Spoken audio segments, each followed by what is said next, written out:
Salut, j'espère que ça va bien ce 8 février, j'espère que vous vous portez bien, que vous avez passé une bonne semaine. On se retrouve pour l'hebdo jeu de société, dans lequel on va faire un peu le tour de certaines des news qui sont passées depuis mercredi dernier, avant de parler des parties que j'ai fait depuis mercredi dernier. Et pas de jeux vidéo encore une fois cette semaine, mais du hors-jeu avec principalement du manga, un peu de musique. On finira par une petite partie. Cette semaine, ce sera la guilde des expéditions marchandes, dont j'ai parlé un peu il y a quelques semaines, ou la semaine dernière, je sais plus. Qui n'est pas un jeu que je trouve génial, mais qui se prête bien au solo, et qui se prête bien, entre guillemets, au format. Ce sera un mode sur Tabletop Simulator. En tout cas, on peut se lancer tout de suite dans l'actu. Comme d'habitude, si vous avez des news, je salue également si vous êtes sur YouTube et que vous prenez en replay. N'hésitez pas à commenter, partager, liker et compagnie. Si vous avez des news qui passent dans votre fil d'actu à vous, vous pouvez me les faire parvenir sur Mastodon, sur Discord, sur Twitter. Et si elles m'intéressent, j'en parlerai peut-être dans un futur hebdo. On est donc parti pour les actus jeux de société.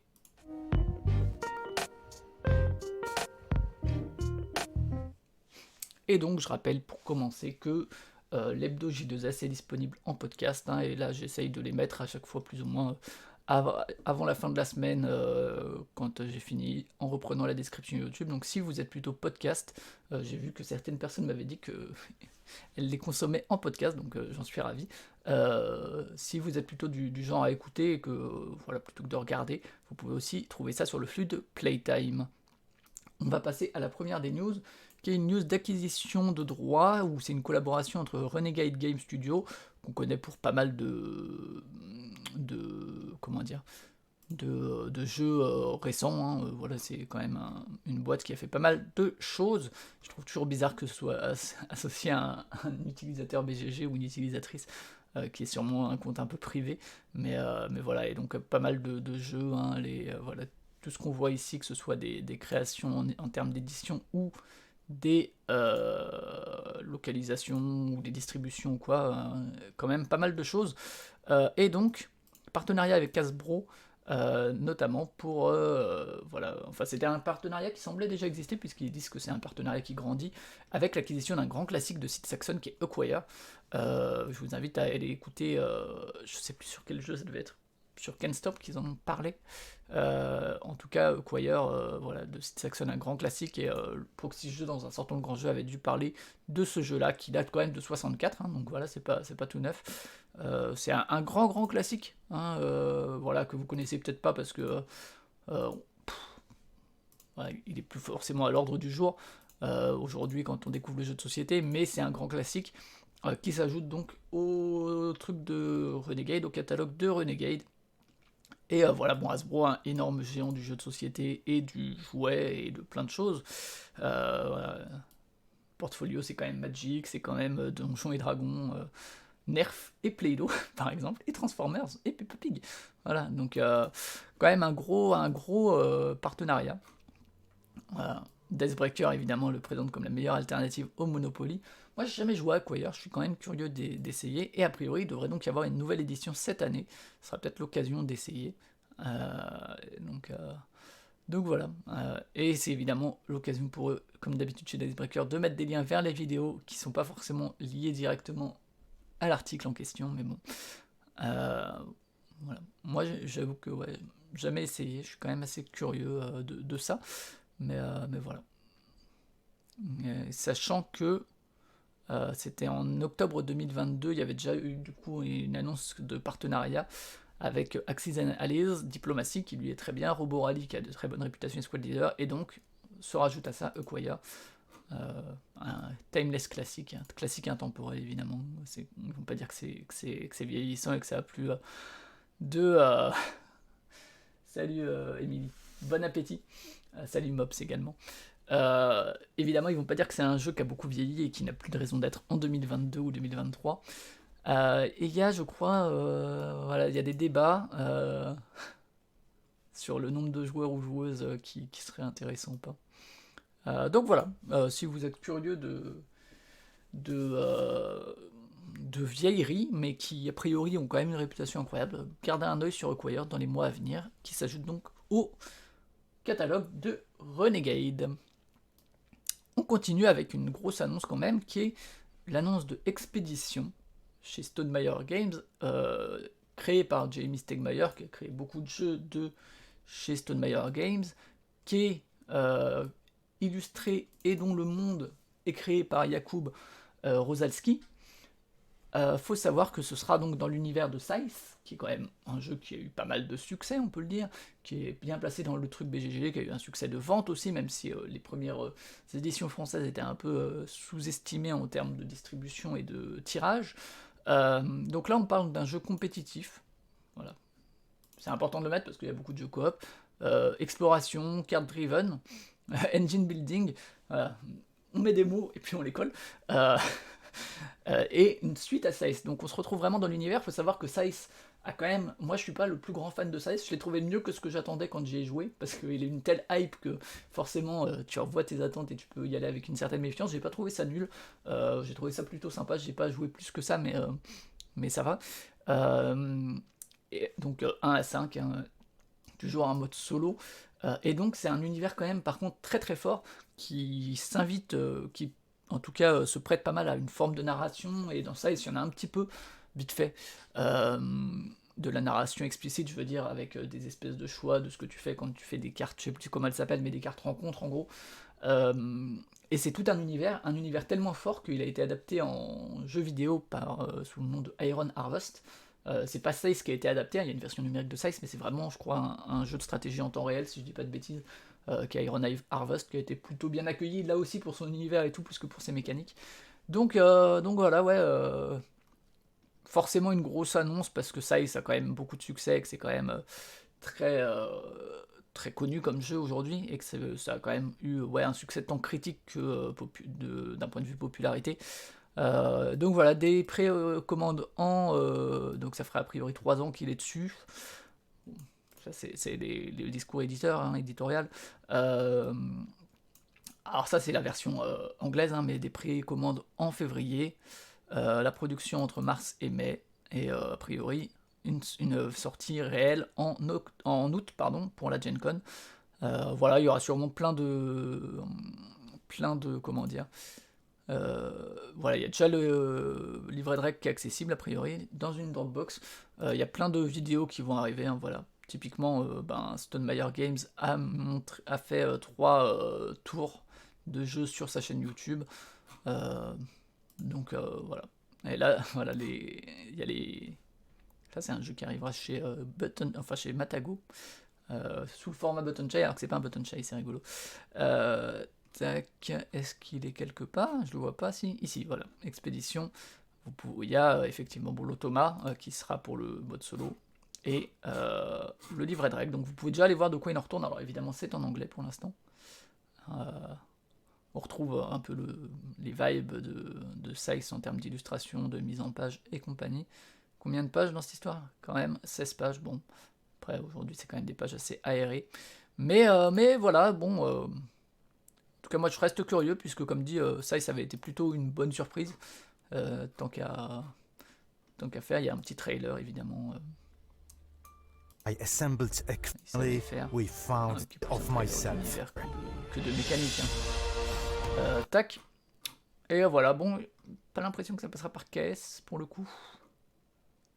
Donc c'est dans une espèce d'univers alternatif des années 20, voilà. 16e, au moment où l'image a été publiée sur BGG. C'est quand même une force de vente incroyable. Voilà, donc vous avez des articles, là, vous avez un article sur BGG également. Alors comme d'habitude, hein, pour YouTube, je mets tous les liens dans la description, et sinon il y a un lien vers le drive qui me sert de préparation, et où il y a vraiment tous les liens. Donc là, voilà, en Sibérie, il y a une météorite qui s'est écrasée près de la Tunguska. Voilà. Il y a Tarkovsky. Et donc il y a aussi donc on est chez Stonemaier, des choses qui devraient sortir pour Tapestry, qui lui aussi est pas un mauvais jeu, que j'ai découvert sur BGA moi. Voilà, et vous avez aussi un article de The Icebreaker, évidemment, ça a été annoncé le 1er février. Et bon, hein, on va pas se mentir, bon voilà, ils mettent une vidéo pour ça, évidemment. Vous pouvez... enfin, c'est plus ou moins les mêmes infos qu'on trouve partout. Hop. Voilà pour Expédition, donc. à voir. Et il faut savoir que Matago le sortira en français.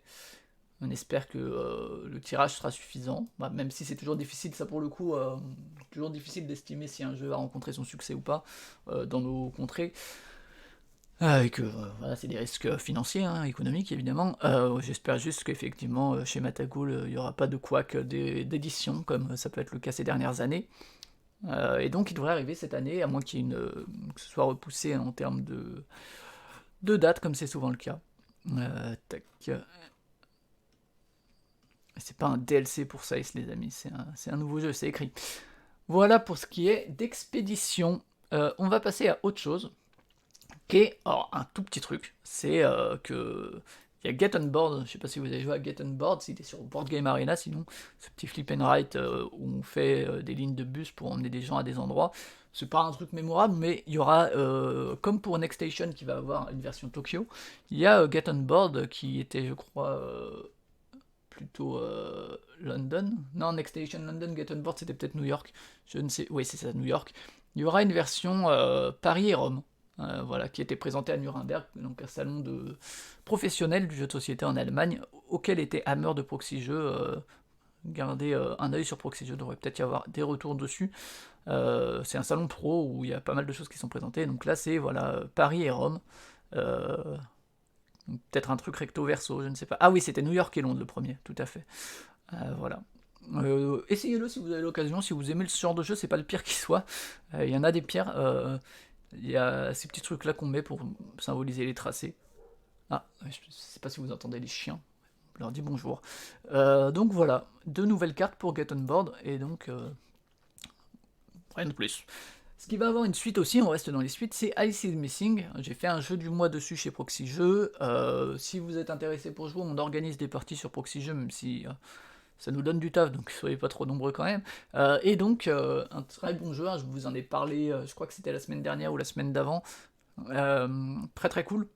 Je pense que c'était peut-être il y a 2 semaines. Qui est vraiment chouette, même si moi je trouve qu'il y a un classicisme qui est pas forcément ce que je préfère en termes d'identité et tout, et qu'il y a aussi une contrainte de format qui fait que ça limite certains aspects.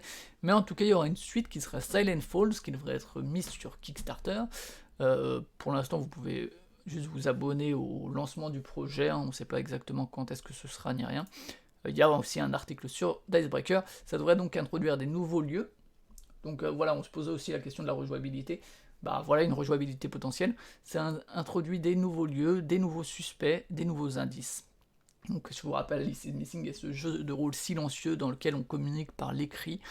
Voilà, après, on va pas se mentir.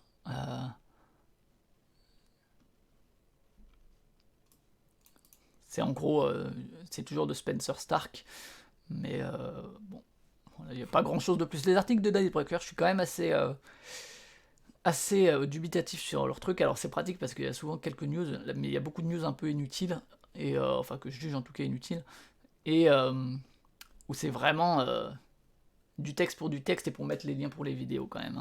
Je vous avoue que c'est pas le truc que je préfère en termes de site.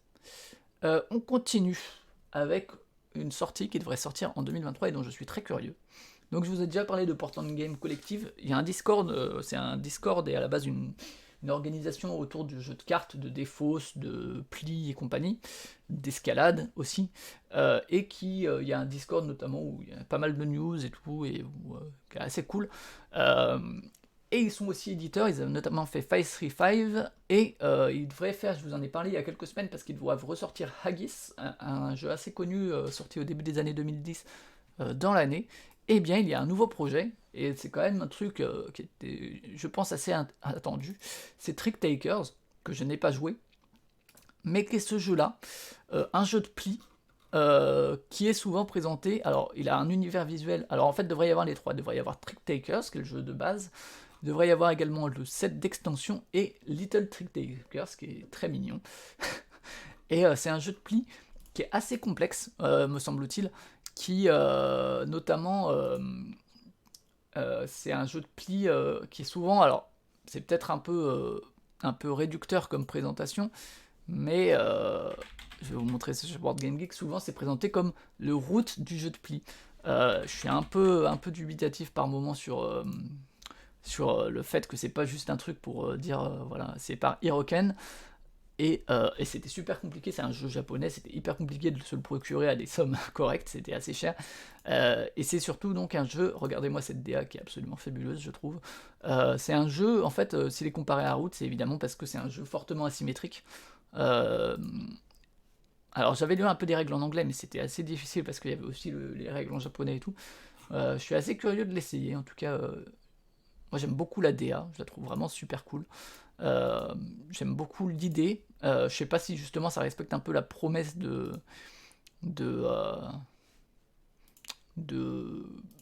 enfin, Root c'est quand même très puissant en termes d'asymétrie et de la manière de la gérer.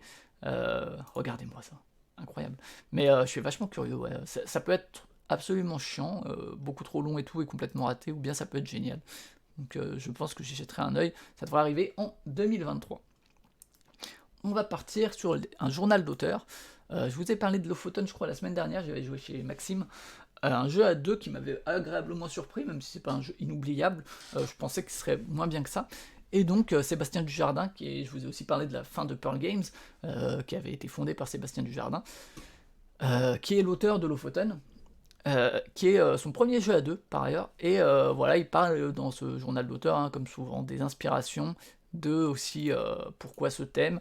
Donc là il parle évidemment de Jaipur, dont on peut effectivement voir une filiation, j'imagine, qui est un jeu à deux que moi je conseille, Jaipur, hein, qui est vraiment incroyable.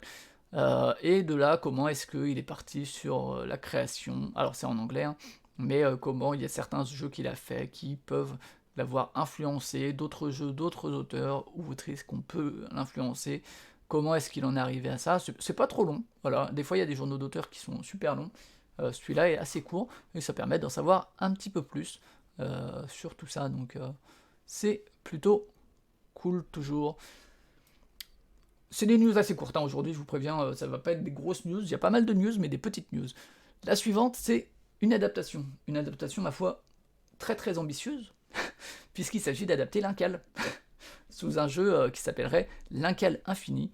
Et alors les deux personnes derrière sont quand même des personnes dont on peut se dire que peut-être elles vont faire du bon taf. C'est Manuel Rozoy qui a créé le système de Time Stories, et Guillaume Montiage qui a créé Suspect, co-auteur de Kemet, co-auteur aussi de Yucatan, et qui notamment a travaillé aussi sur un scénar de Time Stories qui est Sous le masque. Donc voilà, l'Incal, si vous connaissez pas, c'est une bande dessinée de Jodorowsky et Mobius qui est assez culte, qui est un univers complètement fou, qui a une narration aussi un peu barrée. Je parlais de ma déception de Farm Club dans mes vidéos de bilan de 2022 par rapport à l'adaptation enfin, ou en tout cas se revendiquer de La ferme des animaux d'Orwell parce que c'est un truc qui a du propos. Ben, ça aussi, c'est une adaptation qui demande du travail et dont je suis curieux de voir comment ça va aller parce que c'est pas rien, un Cal, qu'on aime ou pas. Enfin, c'est une œuvre majeure de la bande dessinée qui a quand même une identité extrêmement forte et pas que visuelle. Donc, ça devrait passer par financement participatif, donc sous Kiss Kiss Bank Bank. Un jeu coop. Il y a eu un jeu Incal qui existait en 2003. Voilà, il n'y a aucune note ni rien, j'ai vu ça sur BGG, qui me rendait curieux. Mais je vous avoue que ouais, l'Incal, c'est quand même... enfin... c'est casse-gueule, quoi, hein, en termes d'adaptation. Voilà, j'avais parlé d'adaptation de jeux vidéo et tout. Il y a déjà eu des adaptations de BD aussi. Comme dit, l'univers est tellement fort que si c'est un jeu qui se retrouve à être un jeu coopératif un peu lisse et un peu sans identité particulière et qui aurait pu avoir n'importe quel thème dessus en dehors de la patte visuelle, ça risque d'être décevant. J'avoue que moi je me méfie beaucoup, hein. Pour moi il y a de fortes chances d'être déçu par ça. Je souhaite évidemment que ce soit pas le cas et que ce soit vraiment super, on verra. Mais je reste très curieux en tout cas, notamment aussi pour les auteurs qui sont derrière. Et c'est qui s'occupe de ça? Why Not AI, je crois, pourquoi pas l'AI, l'intelligence artificielle. Donc voilà, un cal adapté. Salut Paul Gara, comment vas-tu? On passe à un nouveau journal d'auteur. Et celui-là, je ne pouvais pas ne pas le mettre. Alors, il y a eu, j'en ai parlé la semaine dernière dans l'hebdo, il y a eu Jekyll vs Hyde Coop qui a été annoncé par John Hill. qui est l'auteur donc de Jekyll vs Hyde. Jekyll vs Hyde, qui est ce jeu de pli asymétrique à 2 joueurs ou joueuses, qui moi est un de mes jeux préférés des dernières années, qui est illustré par Vincent Dutray. Et donc j'avais fait notamment un jeu du mois chez Proxy Jeux pour parler de la manière dont la mécanique rencontrait à merveille le thème et tout. Vraiment super, jouez-y si vous avez l'occasion. Et donc, au-delà du fait que, et c'est peut-être pour ça qu'il a fait un journal d'auteur, peut-être pour accompagner la sortie de la version coop, qui sera aussi asymétrique, et où là aussi, hein, comme un peu dans le journal d'auteur de, comment ça s'appelle, de Lofoten, on trouve des influences. Donc c'est un jeu à 2 de plis, hein, et évidemment il cite donc le Renard des Bois, que j'ai pu découvrir moi cette année et que je trouve plutôt cool, et Claim, que j'ai aussi pu découvrir il y a quelques temps et qui est vraiment chouette. Donc évidemment il les cite, il cite clairement ça comme des influences, comme quoi les jeux de plis à 2 c'était vraiment cool, et que pourquoi ne pas le faire, moi aussi. Ouais, j'ai pas joué à la version coop, qui est, c'est un peu con, je crois qu'il s'appelle le Renard des Bois Duo, ou un truc comme ça, ou Duvet, alors que le Renard des Bois se joue aussi à 2.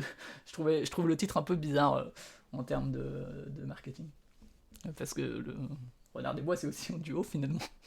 Mais et finalement, donc il explique, et d'ailleurs j'en avais parlé quand j'avais parlé du Renard des Bois, on peut sentir une toute petite filiation entre les deux, en tout cas une comparaison possible, puisque même si c'est pas une asymétrie aussi forte, il y a cette idée de point de rupture un peu dans le Renard des Bois, où tu peux essayer de faire très peu de plis pour marquer beaucoup de points, et qu'à un moment t'as passé un cap, et que là il faut que tu ailles vraiment essayer d'en marquer beaucoup pour essayer de marquer le plus de points. Et il y a un peu ça aussi dans Jekyll, dans le rôle de Hyde, hein, puisque on essaye soit de marquer très peu de plis, soit vraiment beaucoup, enfin, comparé à Jekyll. Donc voilà, après évidemment il parle de tout ce qui est le fait de rendre les couleurs supérieures aux valeurs, et que c'est les couleurs qu'il y avait aussi dans le Renard des Bois, puisqu'il y a une couleur qui sert d'atout, mais voilà, comment est-ce que c'est les couleurs qui déterminent la hiérarchie d'abord entre les cartes, l'importance aussi des potions, des pouvoirs des différentes couleurs, ce genre de choses. Donc ouais, c'est ça, ouais, tout à fait. Paul Garay, tu peux changer l'atout en cours de manche en plus. Mais voilà, et comment est-ce que c'est arrivé jusqu'à... Là aussi, c'est pas le journal d'auteur le plus long qui soit. J'aurais aimé l'avoir au moment où j'ai fait la chronique des jeux du mois. Mais voilà, donc il est quand même parti vraiment de l'idée du jeu de pli à 2 et pas forcément tout de suite de la nouvelle, le cas de Jekyll et Mr. Hyde, que je vous conseille de lire, qui est assez cool et qui est disponible gratuitement, puisque c'est vieux. Je sais plus comment on dit, mais voilà. Donc allez lire ça, c'est cool. Ensuite, la dernière grosse news, entre guillemets, enfin la dernière news, c'est Dixit, voilà, on ne présente plus, qui est sorti en 2008, qui est le Spiel des Jahres, qui est un jeu qui moi est important aussi moi dans mon parcours de joueur, et qui évidemment l'importance des visuels dans Dixit. Tiens, j'ai une carte ici, regardez, qui était dans mon puzzle Dixit. C'est le hasard, hein, c'est juste que je ne l'ai pas rangé depuis. D'ailleurs, je peux vous montrer, mais il faut absolument que je range ce bureau. Parce que c'est un bordel pas possible. Voilà. C'est tout par terre, mes jeux. Il faut absolument que je range. et donc Dixit, évidemment, l'importance du visuel. C'est un jeu où il y a eu plein d'extensions. J'en possède certaines, qui sont surtout aussi des moyens pour d'autres artistes de s'insérer dans l'univers de Dixit et de proposer leur vision. Eh bien, comme on a eu Codenames Disney, Splendor Marvel, etc., voilà Dixit qui rencontre Disney, j'ai dit, ou l'inverse, selon Dixit qui rencontre Disney ou Disney qui rencontre Dixit. Évidemment, on voit bien le potentiel marketing que ça peut avoir. Ça devrait arriver à l'automne 2023, mais surtout, ce qui est intéressant, c'est que ça va pas être comme c'était le cas dans ce jeu-là que je vous ai présenté, que j'aime beaucoup. Dans Villain, The Card Game, c'est l'intérêt de ne pas ranger mon bureau, c'est que les trucs sont à peu près à portée. Où là, c'est des illustrations vraiment avec des visuels... des dessins animés, ben là, ce sera une réinterprétation, ce qui est très cool. L'idée est trop chouette, en tout cas, de ne pas se contenter, entre guillemets, d'utiliser les images. Ça aurait suffi pour vendre le jeu, mais là, ça doit être donc Aladdin, j'imagine, hein, je reconnais ça. Il y aura vraiment un travail de Nathalie Dombois, 84 cartes, donc Disney et Pixar. Donc ça reste quand même Disney, Pixar, c'est pas a priori Marvel, normalement. Et évidemment, par contre, le truc, c'est que... évidemment, il y a plein d'étapes de validation chez Disney. Hein. Ils peuvent pas se dire, ok, on adapte et puis on fait ça. Tout doit passer a priori par, par la validation de Disney, ce qu'on peut comprendre en termes de licence. Et donc voilà, bon, ça c'était une story qui était annoncée. On voit effectivement, c'est Nathalie, je crois, c'est ça, non si je dis pas de bêtises, Nathalie qui est en cours de travail. Bon, c'est un petit teaser, hein, mais Mathieu Aubert, tiens, directeur de studio. Mathieu Aubert, c'est celui qui a fait Packet Chips, si je dis pas de conneries. Je savais pas qu'il était directeur de studio chez Matago, de 2 marques bien aimées, des valeurs de créativité. Bon, évidemment, hein, ça c'est le discours habituel éditorial, mais bon, c'est relativement vrai. Même si l'inspiration et la créativité chez Disney, on peut se poser. Et Shadows Amsterdam, c'est vrai, mais que j'ai pas joué, mais ouais. Donc voilà, Dixit Disney, Disney Dixit, comme vous voulez, gros carton à mon avis, à prévoir. Si, peut-être qu'ils en vendraient 10 millions rien que de cette boîte, nous verrons. Parce que là, pour le coup, c'est attirant pour la promesse, mais t'as tous les fans de Disney, enfin, j'imagine qu'il va se vendre au Disneyland, enfin, c'est pas possible autrement. Tous les fans de Disney qui vont se jeter dessus et qui... On parlait du jeu de société et de la niche, bah, clairement là c'est un truc qui peut dépasser la niche et faire découvrir en fait Dixit, même si c'est déjà assez connu, à plein de gens qui vont acheter ça comme goodies Disney, un peu comme les Kickstarter de jeux vidéo dont je parlais parfois.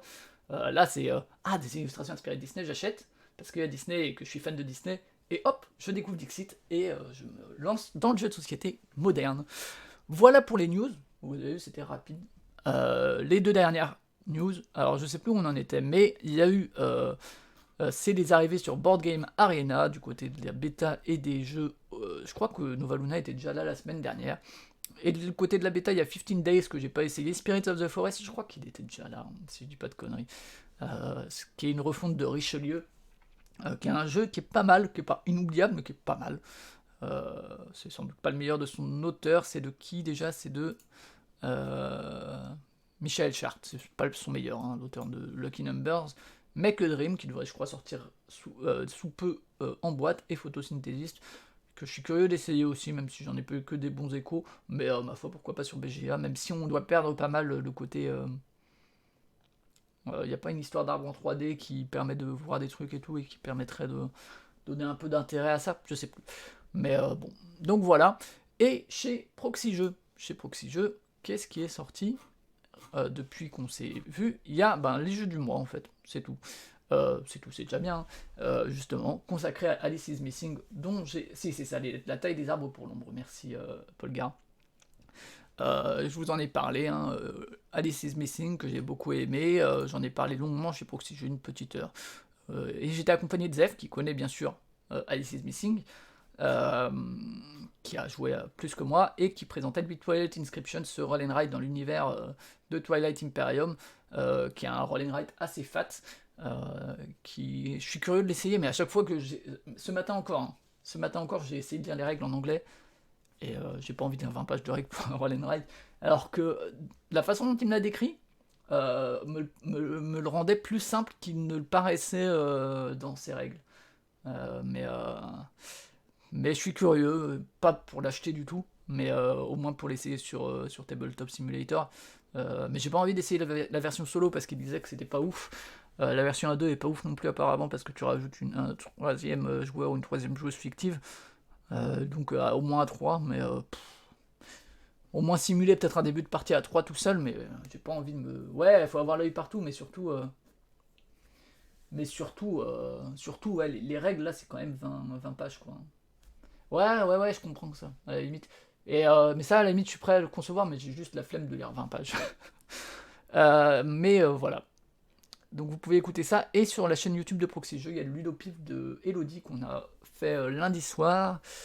On a fait ça lundi soir. Je vous mets la petite vidéo, normalement, quelque part en haut, là-haut.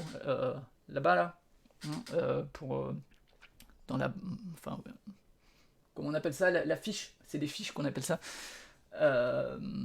Et donc on l'a fait sur Twitch lundi soir et j'ai déjà mis la rediffusion sur YouTube, donc vous pouvez aller voir tout ça, c'était assez cool. Voilà donc pour les actus de la semaine. N'hésitez pas si vous avez des réactions sur l'une ou l'autre actu à commenter tout ça dans les commentaires. On va pouvoir passer aux parties de la semaine.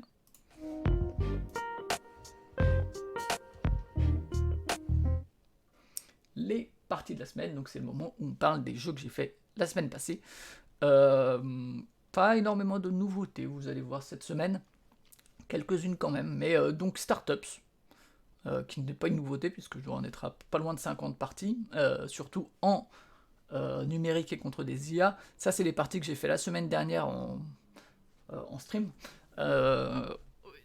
Et notamment ça m'a permis de me rendre compte que 3-4 c'est bien, quand t'arrives à 6-7 c'est trop, et t'as quasiment aucun contrôle parce que les cartes centrales partent trop vite, donc c'était pas fou. Ah, il est en rupture chez Philibert maintenant. Est-ce que tu l'as pris entre temps, Paul Gara, ou tu n'as pas eu le temps?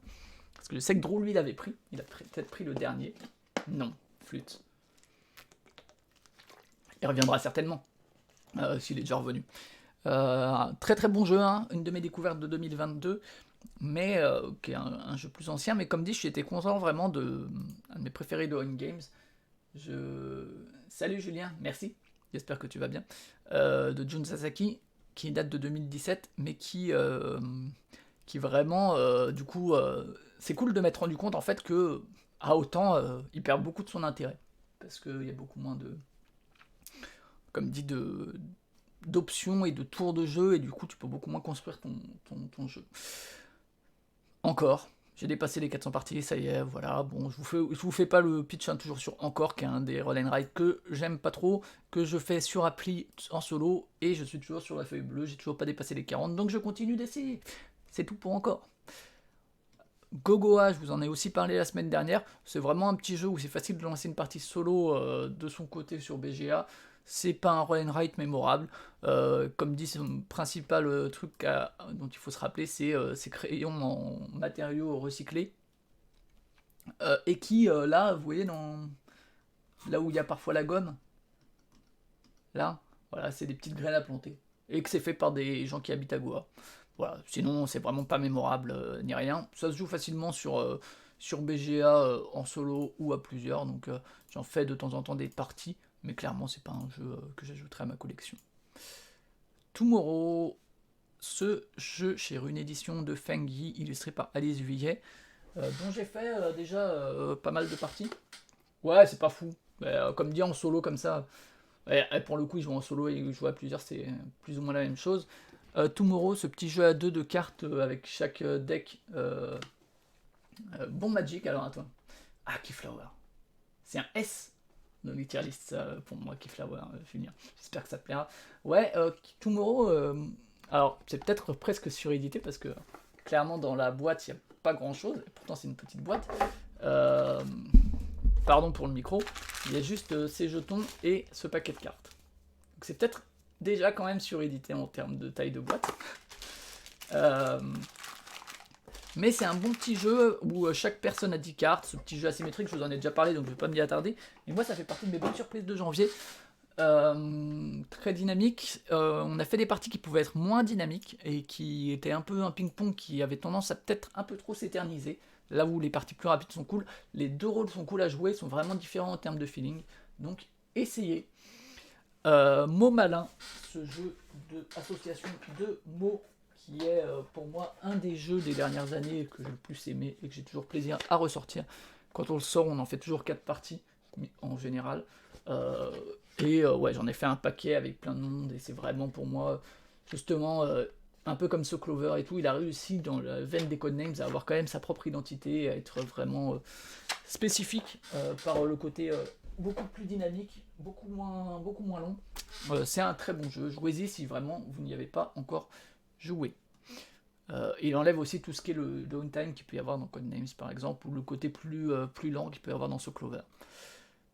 Ça fait partie des découvertes de la semaine, que j'ai découvert d'abord avec un random sur TTS, puis j'ai fait une partie avec Paul Gara, puis j'ai fait une partie avec Parcastor et également la personne qui anime First Player, et également j'ai fait 2 parties avec ma compagne, parce que j'ai pris la boîte. Donc, qu'est-ce que c'est ? C'est de Charlie Bing qui fait pas mal de jeux trekking quelque chose. Vous allez voir après, il a fait Trekking the World, etc. C'est un jeu très simple. On le voit là au poids BGG, et franchement c'est vraiment le cas. Qui se joue, il y a un mode solo. c'était un Kickstarter, là aussi sûrement surédité, tapis en néoprène, des trucs pour les ressources et tout, et qui, son pitch, c'est en fait que, alors le thème, on le ressent pas des masses, mais l'idée c'est qu'on voyage à travers le temps de 3 jours, et que en fait on va aller visiter des dates, des événements. Alors il y a tout un côté un peu timeline, et puis un côté un peu ah mais qu'est-ce qui s'est passé en 1493, puisqu'au dos des cartes il y a un petit texte qui détaille tout ça. L'idée c'est assez simple, c'est on prend une carte, on va payer en temps ce qui a marqué en bas à gauche, on va récupérer en bénéfice ce qui est en bas à droite et éventuellement en dessous. Et l'idée c'est qu'on va essayer de faire des frises où on va aller du plus ancien, donc là c'est avant Jésus-Christ, au plus récent, puisque à la fin de la partie, on va marquer des points pendant la partie de certaines manières, mais à la fin de la partie on va marquer des points selon la taille de nos différentes frises. Et si on ne peut pas mettre une carte qui correspond, c'est-à-dire qu'on est obligé de prendre une carte plus ancienne, ou qu'on veut mettre une carte plus ancienne, et ben on met notre frise actuelle de côté pour en commencer une nouvelle. Sinon, comment on marque des points? En gros, un jour se finit quand on a fait le tour de ça, qui est un peu la monnaie, puisque, comme dit, c'est ces petits trucs en bas à gauche qu'on paye, et qu'on avance d'autant. On peut réduire ce prix avec des petits diamants, qu'on peut aussi récupérer dans la partie. Et les récompenses qu'on récupère, on va les mettre sur ce qu'ils appellent des itinéraires. Alors il y a une règle, qui est, on en a 4, le premier il est random, et après on choisit parmi les 3 pour les 2 suivants. Pour l'instant, nous, on a joué juste en prenant les random les 3, hein, parce que pour le moment, pas trouvé ça très intéressant de vraiment avoir à choisir, enfin ça apporte pas énormément. Et donc vous voyez que quand on récupère des trucs, on est obligé de les mettre en haut de sa colonne, et si on recouvre des trucs comme ça, c'est des points, si on fait des lignes, ça fait aussi des points.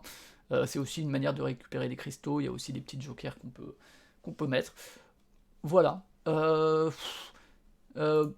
Il y a le côté rigolo qui marche plus en physique, pour le coup, Paul Gara, je le dis parce qu'on a fait une partie ensemble, de regarder un petit peu les événements et un peu ton voyage à travers l'histoire sur chacune des frises, qu'on n'avait pas du tout, je trouve, en numérique, parce que vraiment c'est plus petit et tout, et tu manipules pas les cartes. Je vous avoue que j'ai pas lu le dos des cartes, mais ma foi, si vous aimez l'histoire, pourquoi pas. Les parties sont assez serrées, ça fait partie de ces jeux où franchement si tu joues à peu près comme il faut, tu vas pas te retrouver avec énormément d'écart. J'ai joué à 2 et à 3, il y a un mode solo, il y a aussi un mode time warp, qui est une petite boîte qui disent d'ouvrir plus tard après avoir fait quelques parties, donc je l'ai pas encore ouverte. Et alors, c'est pas un jeu mémorable, c'est pas un jeu qui va marquer grand chose, c'est pas un jeu qui est disponible en français, et honnêtement, on a suffisamment de jeux qui procurent ces sensations de jeu et ces émotions pour que ce soit pas nécessaire de le posséder. Mais par contre, c'est un jeu qui, là c'est une mécanique un peu à la patchwork aussi, où en gros c'est toujours la personne la moins avancée qui joue. En fait, juste, c'est un jeu qui est très bien calibré dans ce qu'il a à offrir. C'est-à-dire, c'est vraiment très léger. C'est la fenêtre de choix est assez limitée, tes choix sont assez évidents. Tu vois vite ce qui t'intéresse. T'as un peu de flexibilité ici et là. Comme dit, aucune révolution, mais juste. Je crois avec Paul Gara, on a joué en moins de 30 minutes. Les parties que j'ai fait plus tard, pareil, que ce soit en physique ou pas. Il y a juste un truc qu'on a remarqué lors de la partie avec Pierre Casta, c'est effectivement, comme on était 3. Ouais, bon, ça c'est les photos des éditeurs, je pense. Ah non, même pas. Enfin, peut-être, je sais pas. Mais il y a juste un truc quand on joue à 3 ou à 4, peut-être, c'est que si effectivement tu avances un peu trop parce que tu prends une carte qui t'intéresse, tu peux peut-être attendre longtemps entre guillemets, hein, parce que faut garder la mesure de ça. Mais avant de rejouer, puisque les autres vont jouer pas mal avant toi, alors un tour de jeu c'est vraiment rapide, hein. Pour vous le faire court, je vous détaille pas les règles, mais un tour de jeu c'est je prends une carte, je paye le coût que me coûte la carte, je prends les bénéfices, je les mets là-dessus, je prends mes récompenses, on remplit la file. Pouf, personne suivante. Tac, tac, tac. Et ça va vraiment vite, hein. Mais par rapport à la durée du jeu, ça peut faire des attentes relativement longues quand même. Mais bon, ça reste assez ponctuel et je pense que c'est plus à 3 et 4 que à 2. Comme dit, pas révolutionnaire, essayez-le si vous avez l'occasion. Si vous aimez les jeux de ce poids-là, cette difficulté-là, de ce type de frustration qui est très peu existante. Mais voilà, si je le compare à un Tokaido Duo, il n'est pas beaucoup plus compliqué, mais j'ai l'impression d'y prendre beaucoup plus de plaisir et d'avoir l'impression que mes choix ont beaucoup plus d'impact et d'avoir plus agi pendant la partie que dans un Tokaido Duo. Et c'est ce que j'attends un peu de jeux de ce poids-là quand même. Et pourtant, comme dit, il est vraiment pas plus compliqué que Tokaido Duo dans l'absolu. La thématique est cool, elle pourrait être remplacée par plein d'autres trucs, mais ça fonctionne. Les illustrations sont chouettes aussi, même si je trouve la boîte un poil criarde pour ma part. Comme dit, peut-être un poil surédité. Bon, c'était un Kickstarter, hein, donc je pense que c'est ça aussi qui joue là-dessus. Mais est vraiment calibré pour le poids qu'il a à offrir. Et il fonctionne très bien en termes de rythme et tout, de dynamique. Voilà. Franchement, un peu cher aussi, une 50aine d'euros quand même. Mais plutôt cool. Plutôt cool. Donc j'en ferai plein de parties, je pense. Et pourtant, c'est pas un jeu qui va me marquer ou que je vais me souvenir dans 10 ans, mais voilà. Et donc je disais, cet auteur, Charlie Bink, aime bien les trucs Trekking the quelque chose. Et donc il avait fait en 2014 Trekking the National Parks, donc quand même assez ancien, chez auto-édité puisque c'était Bink Inc. Et il a fait une nouvelle édition à laquelle moi j'ai joué sur Tabletop avec un random, où là donc on est dans un style de jeu très différent. C'est à peu près le même type de difficulté, même si j'ai trouvé celui-là un peu plus complexe. Où là donc on a des petits explorateurs, on est dans les États-Unis et on va visiter les parcs. Pop, pop, pop, on se déplace. Et pourquoi on fait ça? Pour remplir des objectifs. On pioche des cartes à l'aventurier du rail. Ça nous permet de nous déplacer, ça permet de compléter les objectifs. Pour cet objectif, il faut 2 bottes roses, 2 bottes rouges, pardon. Là, il faut 2 canoës et 2 trucs. Il y a certains parcs qui, quand on les visite, on va se poser dessus. C'est les parcs nationaux et ça va donner des petits pouvoirs. Et en plus de ça, et évidemment, donc, quand on arrive à faire des objectifs, on va gagner des points pour la fin de partie. Et la partie finit quand on a X cartes parc, je crois. Ou quand il y a quelque chose qui est. Ou quand il n'y a plus de petites pierres. Parce qu'en gros, si on est la première personne à arriver sur un parc, on va récupérer la petite pierre qui sont un élément de scoring en plus. Très classique, hein. C'est petite majorité, voilà. Assez bateau, hein. Vous voyez ici en haut. Alors là, comme ils jouent à 2, ils ont que ça. Mais si on joue à 3, il y a également une deuxième place. Donc voilà, si tu as le plus de pierres jaunes, tu marques 7 points, etc. Très très classique. S'il y a égalité, personne ne marque les points. Moi, je préfère ça que tout le monde marque les points en général. C'est mon côté un peu méchant. Mais bon. Faudra que je te le fasse essayer, Paul Gara. Faudrait qu'on essaye. Peut-être qu'à 3, c'est mieux. J'avoue que j'ai préféré Trekking Through History. Celui-là, le rythme en fait est moins maîtrisé. C'est un peu plus long pour pas grand-chose. Il y a un côté un peu, ouais, je me déplace, je prends les trucs comme dit le mécanique de majorité pas folle. Ça c'est aussi très classique, hein, le truc d'objectif. Bon, parce que pour les compléter, il faut être sur le parc et avoir les cartes demandées. Ce qui est cool, c'est les petits pouvoirs qui font un petit peu un côté où tu vas monter en puissance au cours de la partie en te plaçant sur ces parcs-là. Et merci pour le Prime, Paul Gara. C'est fort aimable à toi. Mais ouais, je l'ai trouvé, il n'est pas beaucoup plus compliqué que l'autre, mais je l'ai trouvé beaucoup moins maîtrisé en termes de rythme et de plaisir de jeu. C'est aussi un jeu plus ancien que l'autre, hein, donc il l'a fait en 2014, quand bien même c'est la seconde édition. Essayez-le. Mais je suis curieux de cet auteur, en fait. D'un coup, bon, encore une fois, je me dis, Charlie Bink, pourquoi ne pas essayer Ouais, le thème est cool, ouais. Dans l'ensemble. Pourquoi ne pas essayer? Alors il a fait une expansion de Pups, il paraît que c'est cool. J'ai jamais joué, mais il paraît que c'est assez sympa. Et surtout, c'est trop mimi. C'est celui-là où il y a des petits chiens. Voilà. Team Dog, hein, ici. Bah je sais pas, parce que en vrai, Trekking Through History est pas très original non plus, tu vois. C'est pas tellement la question de l'originalité que vraiment plus la question de le rythme de jeu qui est moins maîtrisé. Et il a donc fait aussi Trekking the World, voilà. Trekking Through History l'année dernière, avec un mode solo et l'extension Time Warp. Et Trekking the World, alors je sais pas exactement si c'est un Trekking Through History, mais j'ai l'impression que c'est un peu pareil, mais sauf que c'est à travers le monde. On dirait pandémie comme ça, mais ça doit pas être ça. Pas essayer celui-là pour le coup, et je crois pas qu'il est de mode Tabletop Simulator. Voilà donc pour les deux trekking. Et après, donc voilà, la partie avec Paul Gara qu'elle a gagné. On retourne sur du encore. Alors, ça, je te ferai essayer aussi Paul Gara à l'occasion, et puis d'autres si vous voulez. Ouais, c'est vrai, Paul Gara pour Trekking the World. Ça, c'est un KS en cours, qui a déjà du succès et tout, hein, voilà, 69 000 sur les 25 000, c'est pas non plus un projet qui a fait des millions. Trolls et Princesses, de Pim Tenborg chez Game Brewer. Pourquoi j'ai joué à ça? Parce que j'ai vu chez Before You Play un let's play, et chez John Gates Games. Bon, écoute, je te ferai jouer, mais là aussi, pas très original. Voilà, on capture des princesses. Ou bien on les accueille, je sais pas, comme vous voulez.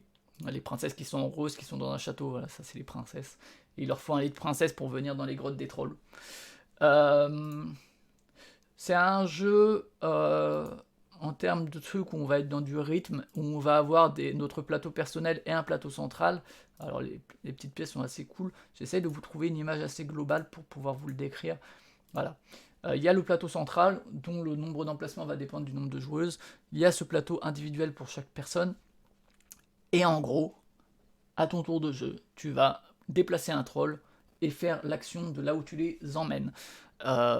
Ensuite, tu peux refaire pareil. Donc tu peux l'emmener sur ton plateau ou sur un village. Si tu fais une action village, tu as le nombre pour et donc tu fais une action. Selon l'endroit de la caverne où tu vas, les actions vont pas être les mêmes. Ça peut être collecter des ressources, ça peut être dépenser des ressources pour construire des trucs, ou ça peut être prendre des cartes, troll cards, je crois qu'ils appellent ça. Alors que si on les envoie au village, il y a certaines des actions qui vont être aussi en fonction. Et oui, chaque action demande par exemple 2 points d'action, et le nombre de points d'action dont tu disposes, c'est le nombre de trolls sur ton plateau, sur cet emplacement-là. Sur le village, le nombre de points d'action pour certaines des actions, c'est à la fois le nombre de trolls à toi et le nombre de trolls des adversaires, plus ses avant-postes qui là sont neutres et que tu peux remplacer par des vrais à toi et qui améliorent aussi tes actions, ça c'est plutôt cool. Un côté un peu Hansa Teutonica et tout, où tu améliores petit à petit tes actions. Après, voilà, tu récupères, quand tu récupères une princesse, c'est 7 points à la fin, et puis en plus tu récupères une King Tile qui te permet de faire des actions spéciales. Ici, si tu arrives à compléter ça, tu te mets dessus et tu récupères aussi une tuile roi. Ces cartes-là, tu as des bonus immédiats et ça te met aussi des emplacements pour mettre certains trucs, etc. L'idée est cool. Alors après, j'ai trouvé ça poussif en fait. Comme dit, le jeu est pas compliqué, mais c'est un peu long pour ce que c'est. C'est pas très original, même s'il y a des méthodes de scoring qui peuvent varier selon les parties. À réessayer en fait à 2 ou 3, peut-être qu'à 3 sera plus intéressant. Il y a aussi le fait que ce roi troll là, au début de ton tour, tu tires une des cartes et il vient à un endroit et c'est un point d'action supplémentaire, donc ça te pousse à utiliser cet endroit, mais des fois c'est pas ce que tu veux faire à ce moment-là. Et ça, la partie elle finit quand on a tiré toutes les cartes, voilà. C'est pas mémorable, hein. C'est pas un jeu que je prendrais. J'aimerais bien y rejouer à l'occasion, à 2 ou 3, mais bon. J'ai pas trouvé ça, ouais.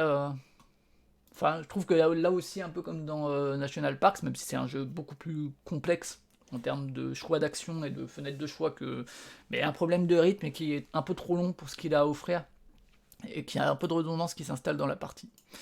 Donc voilà. Trolls et princesses. Fantasy Realms, la version Android, il y a une appli qui est sortie, alors je l'ai essayé pour voir. Clairement, il n'y a pas le plaisir qu'il peut y avoir dans la partie en vrai, parce que moi, ce que j'aime bien en vrai, dans Fantasy Realms, qui reste un très bon jeu, hein, ce que j'aime bien, donc là j'ai joué contre des IA qui jouent à peu près correctement et tout, mais moi je joue un peu au feeling dans Fantasy Realms, c'est-à-dire que je calcule pas mon score pendant, je me dis, je pense que ça me rapporte plus, ou je pense que ça me rapporte moins. Et j'aime bien en fait avoir cette espèce de vision globale sans être dans le calculatoire. Là où dans l'appli, alors peut-être que ça se désactive, mais en gros, ton score il est tout le temps affiché. Et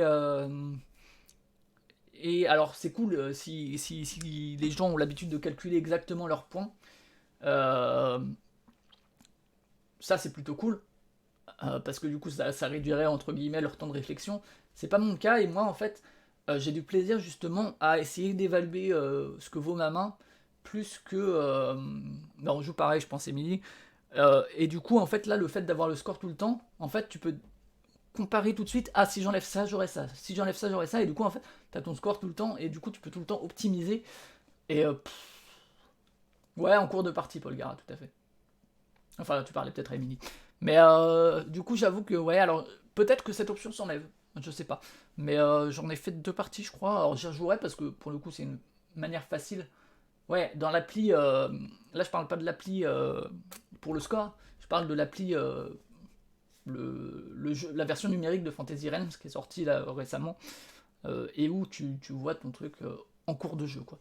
Je sais pas s'il y a une option pour l'enlever, à la limite, faudrait que je vérifie, parce que j'avoue que moi, c'est un truc que j'aime moins. Mais bon, ça reste un très très bon jeu, un Fantasy Realms sorti ces dernières années. Beer and Bread. Je vous ai parlé plusieurs fois de l'auteur de Beer and Bread, qui est Scott Helms. C'est illustré par Michael Menzel, ça se voit. Et c'est chez Deep Print Game, Pegasus aussi. Et c'est un jeu à 2 que là aussi je te ferai essayer, Paul Gara, je crois que je t'en ai parlé, c'est plutôt cool. C'est un scoring Galacnisia où en gros tu vas faire de la bière et du pain, hein. Le jeu l'annonce dans son titre, et en gros tu vas marquer des points pour la bière, des points pour le pain, putain c'est dur, et tu scoreras le plus faible des deux. Donc ça c'est un scoring Galacnisia qui te force un peu à équilibrer les trucs.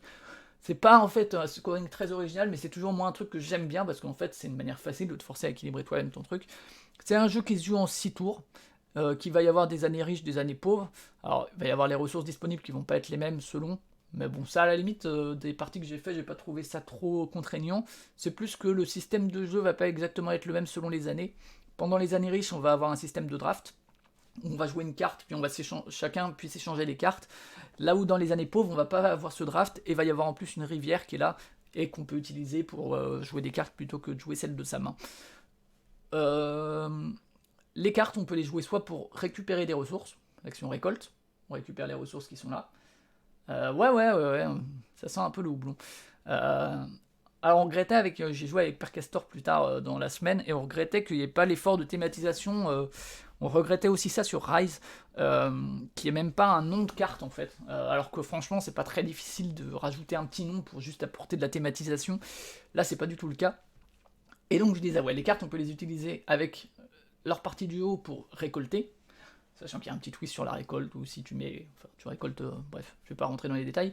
Soit tu l'utilises en termes de contrat pour défausser ces ressources-là, et ça te rapportera ces points-là à la fin de la partie. Ou soit tu l'utilises en tant que upgrade, que amélioration, ou dans ce cas-là, tu la glisses sous ton plateau, ce qui n'est pas forcément le plus pratique sur tabletop, mais soit, et où ça va te dire, dès que tu prends du verre, du houblon, tu vas prendre du houblon. Alors, je vous laisse deviner les ressources. Voilà. Ici, c'est facile, on a du blé. Qu'est-ce que c'est d'après vous, ce truc? Marne. Je vous laisse deviner. Et donc, ces améliorations, ça peut être dû à la fin de chaque phase où on va mettre ça. Et voilà, de la peau, j'ai pensé pareil, Julien, et c'est Paul Gara, bravo, tu connais bien la campagne. C'est de l'orge, tout à fait. Moi, je pensais que c'était de la peau, pareil que toi, Julien. Là, on a du seigle, et là, on a le houblon, qui ressemble un peu à du raisin. Voilà. Et on a de l'eau. Tu t'y connais surtout en alcool, c'est vrai aussi. Et donc ouais, ces petites améliorations, ça peut aussi être, à la fin de la partie, tu gagneras 1 point en pain pour tous les 2 pains que tu as fait, ou bien si tu as à la fin de la partie plus de ressources que ton adversaire, tu peux rajouter 2 points sur la bière ou sur le pain. Ce genre de truc qui est assez cool, qui fait un petit peu un moteur, que parfois est pas très utile, et c'est plutôt cool. C'est plutôt sympa. Il y a ce côté où, en plus, pendant les années pauvres, tu vas récupérer les cartes que tu as utilisées pour la récolte dans les années riches en tant que base de main avant de la compléter. Donc tu peux te dire, dans l'année riche, je récolte ça, mais je le fais aussi parce que je vois que j'aurais besoin de ces ressources-là pour le faire et je pourrais le faire durant l'année suivante. Donc un peu comme ça de projection à moyen terme. Il y a un truc là, c'est le stockage, on est limité à 9, et si on en prend alors qu'on a plus que 9, on doit proposer à notre adversaire de récupérer les ressources que l'on n'utilise pas. Donc voilà, t'essayes de pas trop en récupérer parce que t'as pas envie de les proposer à ton adversaire. Et 9, ça se remplit vite quand même, sachant qu'il y a quelques cartes qui permettent justement de rajouter du stockage, mais là-dessus t'es assez à flux tendu. Il y a un côté également assez cool du point de vue... typiquement, on peut à la base stocker juste un pain et une bière, il y a des améliorations qui permettent d'en stocker plus, et pour les vendre, pour s'en débarrasser et donc les scorer à la fin de la partie, il faut faire un upgrade, et dans ce cas-là, tu te débarrasses de ça que tu mets sur le côté, et donc tu peux à nouveau refaire du pain et de la bière. C'est plein de petits détails comme ça reste très simple hein, le jeu en termes d'accessibilité, mais pour le coup quand même une assez grande profondeur. C'est un jeu qui est uniquement en anglais pour le coup, hein, il mériterait une VF, franchement, je trouve qu'il est cool. C'est un bon jeu, je crois pas que j'ai entendu parler d'une VF, mais en fait c'est un jeu très simple, mais qui par exemple comparé à un Trekking Through History, propose une belle profondeur de jeu et un petit goût de « Ah, j'ai envie d'y retourner », il y a... Enfin, plein de petits choix quand même plus cornéliens que dans un Trekking Through History, pour reprendre cet exemple.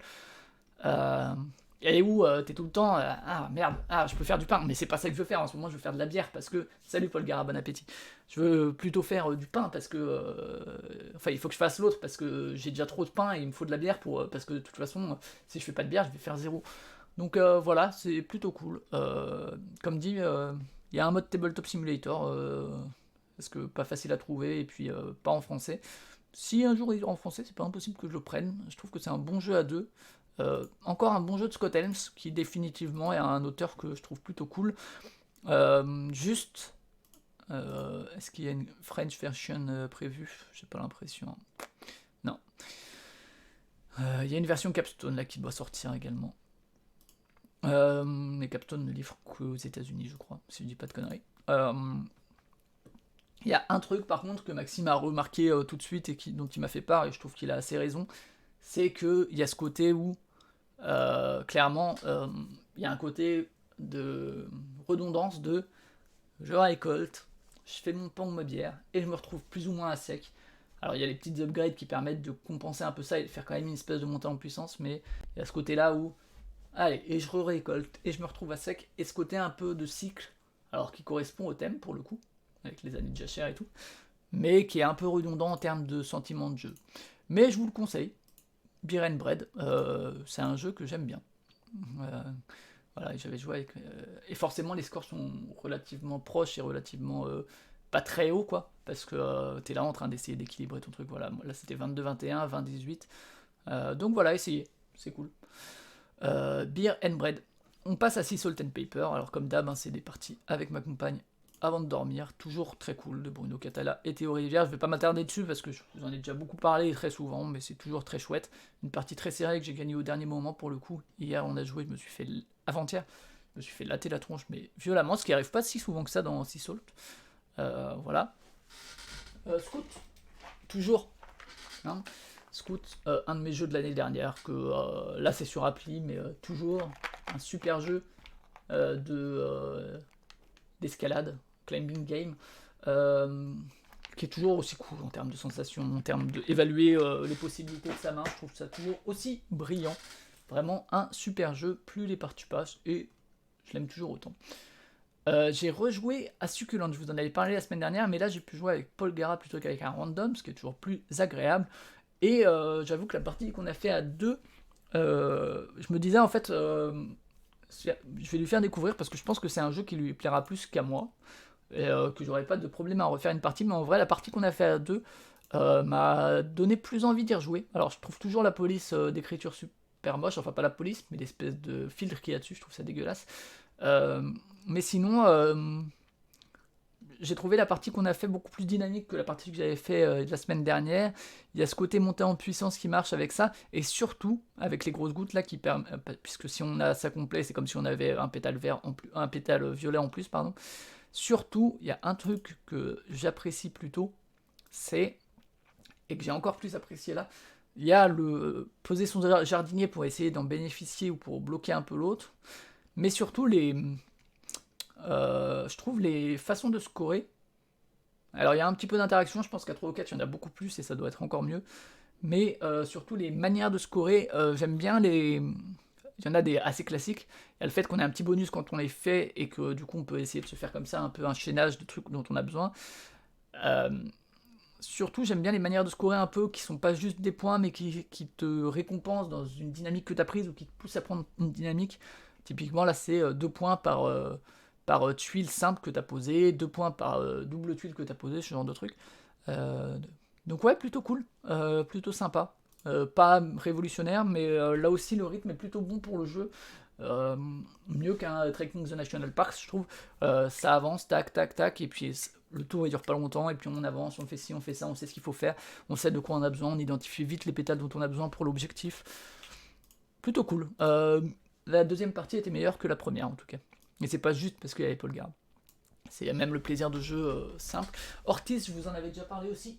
J'ai refait une partie où j'ai fait un meilleur score pour le coup que la dernière fois, 55. Ce petit jeu solo qui est la suite de Orcard, dont Zephyriel avait parlé dans un soliloque, qui rajoute en plus un mode de jeu un peu différent, qui je pense est inspiré, qui ressemble à à la manière de scorer dans Megalopolis ou dans Agropolis par exemple, où tu prends deux cartes, ils ont des numéros dessus, et c'est le score qu'il faut que tu atteignes pour gagner, mais qui va rajouter des manières de marquer des points.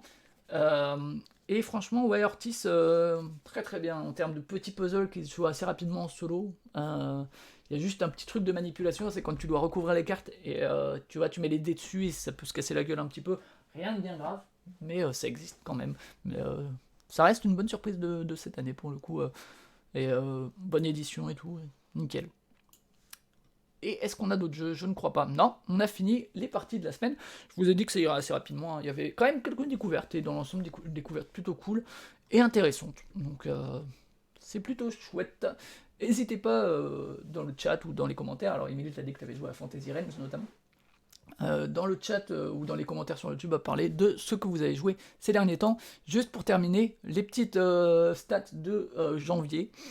Voilà, que je mets toujours sur Twitter. Avec forcément toujours encore beaucoup de lipogrammes parce que ça se joue très vite. Bref, pas mal de choses. Et juste les jeux que je retiens, je fais à chaque fois aussi un petit Paul Gare, t'as mangé déjà?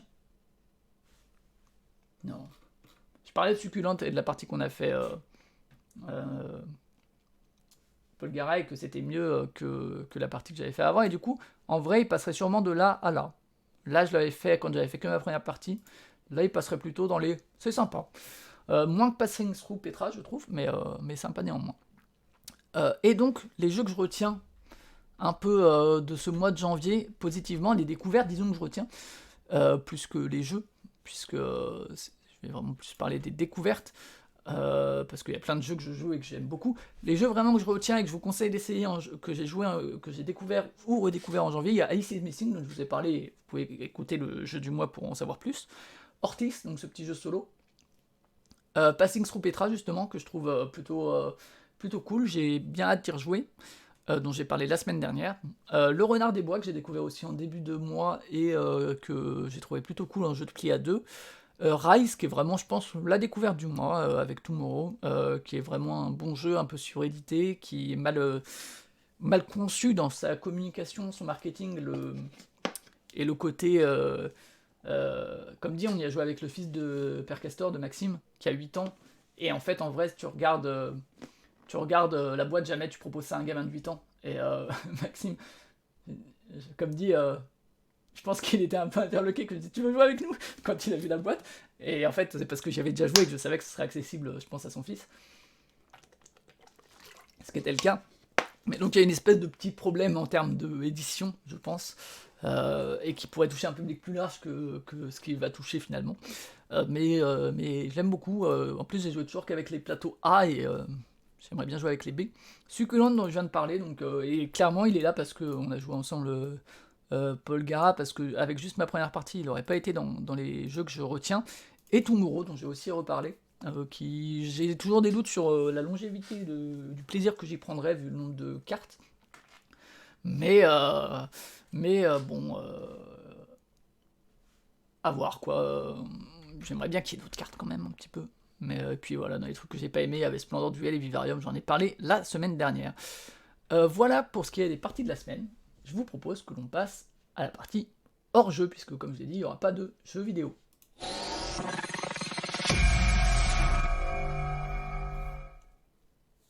Alors, côté hors-jeu, on va commencer par mes podcasts. Le podcast que je produis pour Podcut, qui est Listen to the Game, qui est un podcast de Let's Play audio. On est toujours sur Star Wars Battlefront avec 2 nouveaux épisodes.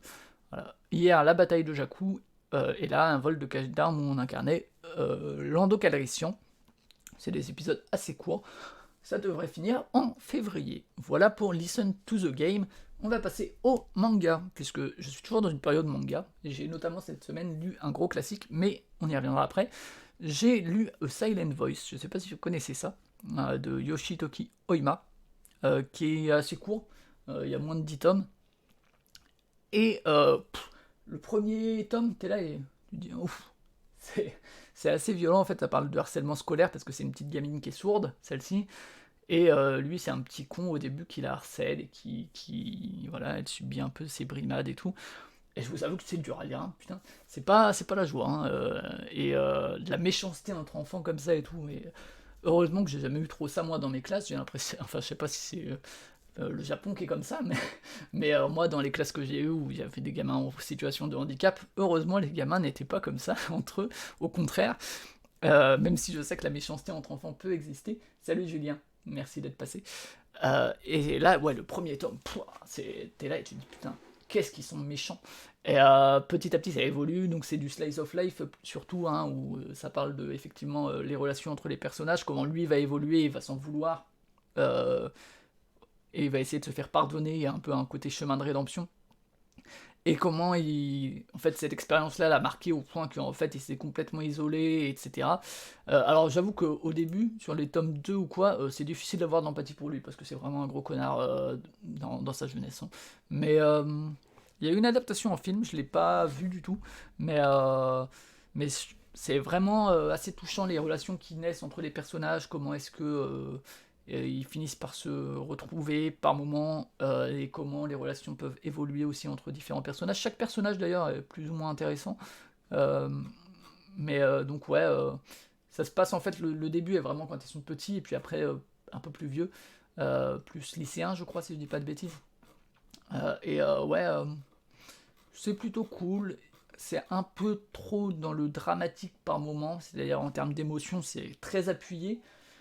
C'est bien fait, mais c'est presque un peu trop pour moi. Mais dans l'ensemble, je le recommande. Si, encore une fois, c'est surtout le premier tome qui est vraiment dur à ce point. Après, il y a quand même des situations difficiles, attention, en termes de contenu autour de tentatives de suicide, de conflits entre enfants, tentatives de suicide jeunes, du coup, hein, de lycéens ou lycéennes. Faut quand même y aller assez armé et savoir un peu de quoi ça parle. On n'y va pas comme dans un Hunter x Hunter ou quoi. On va continuer dans le plutôt tranche de vie avec 5 cm par seconde, qui est un film à la base de Makoto Shinkai que j'avais vu il y a quelques années de ça. Makoto Shinkai, c'est celui qui a fait Ameyuki, les enfants loups notamment. Il a fait d'autres trucs, mais je ne me rappelle plus quoi. Et donc celui-là, c'est j'ai lu le manga du coup qui est en 2 tomes, qui est donc celui-là aussi assez vite, et qui fonctionne bien. J'avais bien aimé le film, j'ai bien aimé le manga, les thématiques qui sont abordées, le temps qui passe, la solitude aussi des personnages, l'idée de l'amour que tu n'arrives pas à oublier un petit peu, et comment tu vis petit à petit là-dessus. J'avais notamment des images vraiment qui m'étaient restées, que j'ai retrouvées dans le manga. C'est pas je préférais par exemple Silent Voice, mais ouais, quand même cool, et notamment la fin est assez cool. C'est bien parce qu'il y a vraiment d'autres personnages aussi qui Your Name, c'est lui? Pourquoi vous parlez de ça? Je crois pas que c'est le Makoto Shinkai, Your Name. Mais si. Ah, mais est-ce que je confonds pas complètement les gens? Je sais pas. Mais ouais, en tout cas, c'est plutôt cool. Je vous conseillerais plutôt le film, tant qu'à faire, parce qu'il y a une mise en scène et tout avec la musique qui fonctionne bien. Si, c'est lui qui a fait Your Name, je dis des conneries, avec les enfants loups. Ok. Donc effectivement, il y a... bon, voilà, vous trouvez... C'est moins bien que Your Name, hein, clairement. Vous attendez pas à ça. Mais c'est quand même pas mal. Et donc en fait, c'est qui a fait les enfants loups? Je dis des conneries, c'est Yuasa. Ouais, Your Name est bien. Celui-là est moins bien, mais il est quand même bien. Les enfants loups. Qui c'est qui a fait les enfants loups? Ameyuki, que j'avais vu au cinéma. Mamoru Hosoda, rien à voir. Alors, pas du tout. Ah oui, qui a fait Le Garçon et la Bête, voilà. Et Mirai. Ok, donc voilà, ouais, 5 cm par seconde. Le titre peut laisser penser que ça va être autre chose, en fait, c'est ça. Et donc, on va finir par un très gros classique, qui est 20th Century Boy et 21st Century Boys, qui est un classique de Naoki Urasawa, que je n'avais jamais lu. Un classique au même titre qu'un Akira ou quoi, hein. Enfin, c'est vraiment un truc... les mangas, voilà, tu entends parler de manga, et 20th Century Boys revient très vite, et c'est vraiment cool, c'est vraiment très bien. Je m'attendais pas à ce que ce soit aussi bien, en fait. Il y a vraiment un côté... Pardon, fais-moi un coup.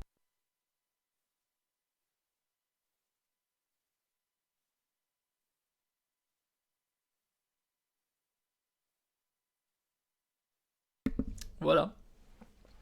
Il y a vraiment un côté cool de... ce côté, c'est classique for a reason, quoi. C'est atteint le statut de classique, et c'est pas pour rien. Que ce soit les personnages, j'aime beaucoup notamment la première partie, en fait. Pour ça, je suis un peu moins fan de 21st Century Boys, qui est plus là pour un peu expliciter le tout et pour amener une conclusion à 20th Century Boys. Enfin, 20th Century Boys n'est pas fini sans 21st, hein, clairement. Mais, donc super sujet, super thématique, super traitement, super personnage, super relation entre les personnages. Le seul petit bémol que j'ai dessus, notamment aussi une très bonne gestion des différentes époques, je trouve, qui est vraiment brillant, notamment au début, comme dit, où vraiment la façon dont ça jongle entre les époques et tout, c'est vraiment trop cool. Il y a un truc, moi, qui me gêne un tout petit peu dedans, et c'est de plus en plus perceptible au fil des mangas, enfin au fil des tomes, c'est que il est vraiment dans une culture du twist, quoi, et où c'est du twist, par-dessus du twist, par-dessus du twist, par-dessus du twist. Et moi, il peut arriver que, j'en ai parlé dans justement mon retour sur Alice is Missing chez Proxy Jeux. C'est pas ce que j'aime le plus en termes de fiction, les trucs tournés autour du twist, et de rajouter des trucs et des machins, et des oh là là, mais en fait c'est lui, oh mais qui peut se cacher derrière ses bandages, c'est lui, mais non, c'est pas lui, incroyable. Et ce personnage-là, et est-ce que ce serait pas... Et à un moment, pour moi, ça devient un peu too much. C'est pour ça aussi que 21st, j'ai un peu moins aimé, parce que ça en rajoute aussi là-dessus.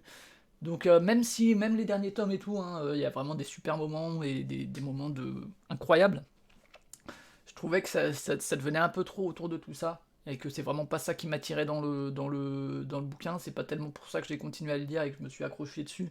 C'est vraiment plus pour ces personnages qui sont super. Et puis ouais, des super idées, et comme dit, très très modernes, dans le traitement thématique, vraiment très très bien. Si vous ne l'avez pas lu, lisez-le, hein. C'est classique pour une bonne raison, comme dit.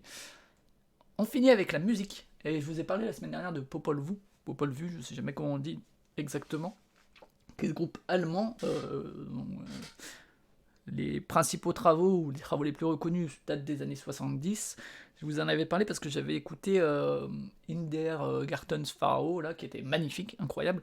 Et j'ai écouté cette semaine beaucoup, j'ai continué, et Letzte Tage, Letzte Nächte, je sais pas, parce que c'est Nacht en allemand, je sais, mais au pluriel, je sais pas, j'ai eu un doute. Donc, les derniers jours et les dernières nuits, et qui est incroyable aussi. Super album. Pour rappel, Popol Vuh, c'est le groupe qui a fait la musique de Aguirre et de certains films de Werner Herzog. Et alors, c'est vraiment différent pour le coup de celui dont je vous ai parlé la semaine dernière. On est dans un truc beaucoup plus lourd en termes de son, notamment les percus, elles sont beaucoup plus sonores, beaucoup plus lourdes. T'as l'impression vraiment que ça tape plus fort. T'as aussi un son beaucoup plus drone et beaucoup plus krautrock, que il y a un côté un peu moins sacré malgré les titres, hein, on voit Kyrie et tout, et clairement il y a un côté sacré dans la musique de Popol Vuh, mais beaucoup moins en termes de sonorité, je trouve, que dans l'album de In der Gartenspharo. Donc on est quand même 5 ans plus tard, je crois, hein, avec celui-là. Celui-là, il y a un son beaucoup plus rock, presque, qui pourrait faire penser ici et là à du Earth, qui est un groupe de drones assez célèbre des années 90, qui continue à faire des trucs presque stoner par moment. C'est assez cool, assez psyché. Comme dit, le son, c'est pas du tout le même que dans l'autre. Dans l'autre, c'est très bien quand même. Enfin, les deux sont vraiment super, mais tu pourrais penser que c'est même pas le même groupe. Mais je vous conseille aussi un peu plus de voix, peut-être, dans celui-là. C'est pas forcément ce que je recherche dans Popol Vuh, là, ça fonctionne très bien. Donc, essayez-le si vous aimez le rock, si vous aimez le rock un peu psyché, avec des gros snaps et des super ambiances. Très très bon album en tout cas. Donc voilà. On a fini avec le hors-jeu et je vous propose qu'on termine par une petite partie.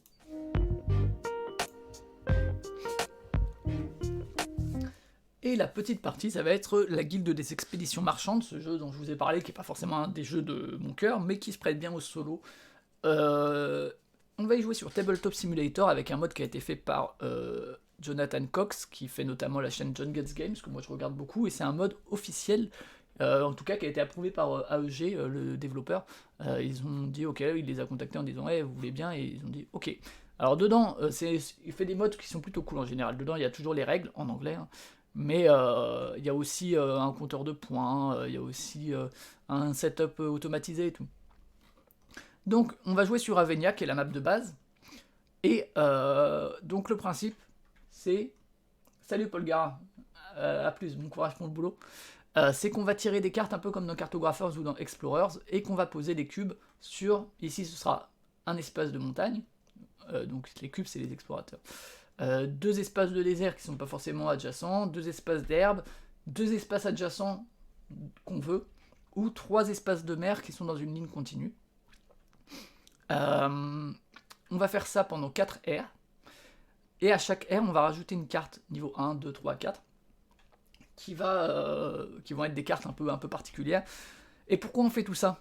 Alors au début on va être obligé de partir dans notre capitale qui est là, et on va être obligé de mettre des trucs adjacents les uns aux autres. On va faire ça pour gagner des points, qui sont les pièces là. Au début, on va être obligé du coup de se placer par là. Et après, on va être obligé de se mettre adjacent soit à un cube qu'on a déjà placé, soit à la capitale.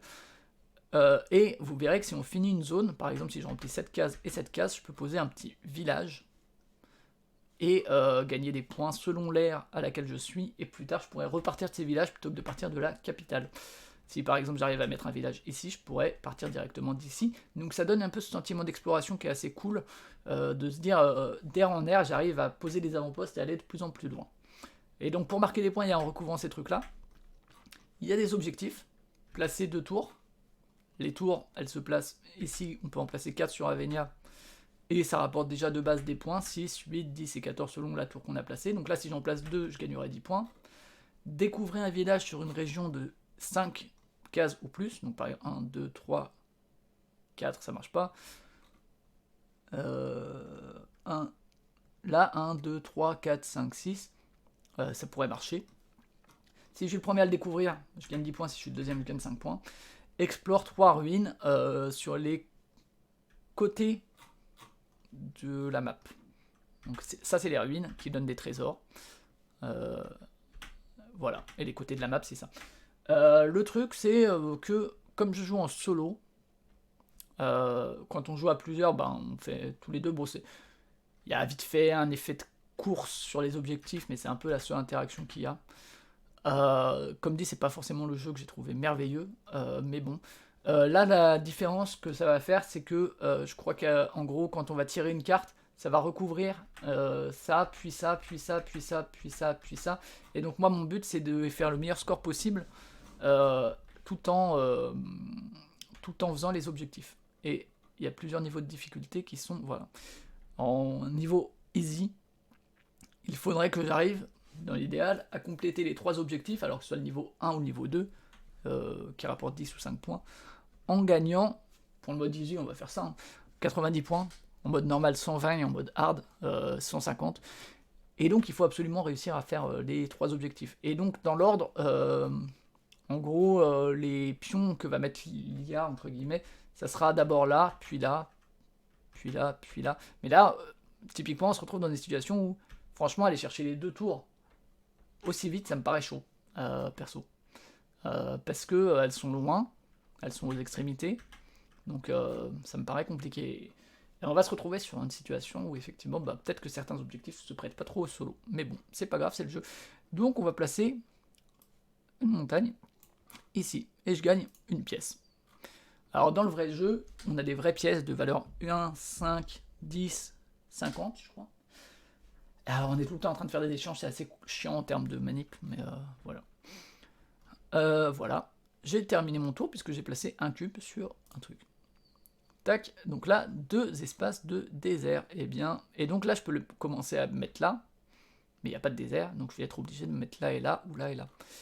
Ça rapporte aussi, c'est aussi un autre moyen de marquer des points, mais bon. Je vous passe les détails, je vous le dirai quand on aura fini. Donc là, alors faut savoir qu'en vrai, il y a un côté chiant, c'est que les cubes sont un peu gros par rapport aux cases, et que du coup, quand on recouvre, des fois on voit même plus trop quel type de terrain c'est, et c'est pas forcément très pratique. Hop. Maintenant, 2 herbes. Alors, on va essayer ça et ça. Allons-y. Tac. Et donc il y a d'autres maps qui sont un peu différentes avec quelques autres règles. Ce genre de truc. Voilà, on s'est recouvert là. Ça, le fait de l'avoir recouvert, ça n'aura un impact que quand je recouvrirai une autre... je sais plus comment ils appellent ça, un autre comptoir commercial ou un truc du genre. Donc là, maintenant, 2 espaces adjacents. Et ben on va recouvrir ces deux-là pour faire un nouveau village. Donc là, hop, ça, c'est entièrement recouvert. Vous voyez, cette zone. Donc je peux placer un village sur une des cases. Juste, je ne peux pas le mettre là. Donc hop, je retire un cube et je mets un village dessus. Placer un village dans la première aire, ça rapporte 1 point. Donc je gagne 1 point. Hop, 3 espaces en ligne droite. Eh bien, pas foufou. Donc là, j'aurais pas le droit, par exemple, de faire 1, 2, 3, parce qu'il faut qu'il soit tout droit. Je peux aussi n'en faire que 2 si je veux. Hein. J'ai le choix. Je pourrais essayer d'aller là-bas, mais j'ai peur que je n'atteigne pas. Bah, je vais faire ça. 1, 2, 3. Alors, quand on recouvre une ruine, ce qui se passe, j'aurais plus le droit de la recouvrir dans les trucs ultérieurs. Je place un petit jeton trésor dessus, pour montrer que je l'ai bien déjà trouvé, et je prends une carte trésor. Ici, c'est placer immédiatement un cube. Eh bien, je vais le faire. Et les cartes trésors, je trouve que c'est un peu déséquilibré selon quand tu les pioches et selon l'intérêt. Et en fait, ce qui pose un problème pour moi quand on joue à plusieurs, c'est que du coup, on est là et en gros, des fois, le fait de gagner ou perdre, ça peut se résumer au fait d'avoir tiré les cartes trésors, les bonnes ou les mauvaises, je trouve. Et que t'es quand même à comparer tes points, mine de rien, à la fin de la partie. Et que, comme dit, c'est un peu... Des fois, t'es un peu à te dire, bon bah ok, j'aurais tiré d'autres cartes trésors à d'autres moments, ça aurait été bon. Je me demande s'il faut pas les retirer, tout simplement, en fait, quand on joue à plusieurs. Et donc, la dernière carte, parce que pareil, on tire toutes les cartes, donc on sait ce qui va tomber. Là aussi, il faut d'abord que je place mon cube, mais je me demande s'il n'y aurait pas moyen de faire une variante où on les tire toutes sauf une, comme ça met un peu de random et ça évite de se dire, ah ben il y a ça, ça, ça qui va tomber, ce qui est un truc que j'ai tendance à préférer en termes de trucs. De toute façon, je pourrais pas faire grand chose. Bon, on va prendre un point. Tac. Et donc là, hop. Dernier tour de l'air. Hop. Et donc j'ai récupéré 2 cartes comme ça, des cartes, je sais plus comment ils appellent ça. Et j'en choisis une en fait, que je vais activer maintenant dès que je tirerai la carte 1. Donc je vais la jouer maintenant, puis à l'air 2, puis à l'air 3. Et donc c'est quand qu'on les met? Nanana. Ah ok, c'est quand on révèle la deuxième carte. Très bien. Ok, ok.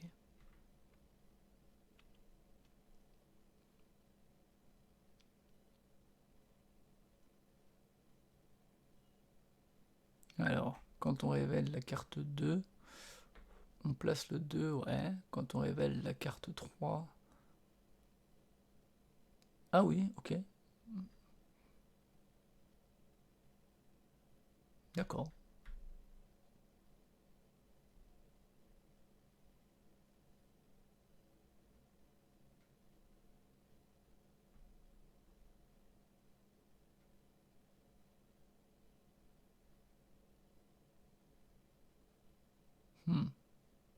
Ok. Je sais pas si c'est automatisé ou pas, on va voir. Donc là, j'ai le choix entre explorer jusqu'à une flotte et 4 herbes dans l'ordre de mon choix. Je suis un peu deck parce que du coup, j'aurais peut-être pu avoir cette tour, mais bon, je pouvais pas le deviner.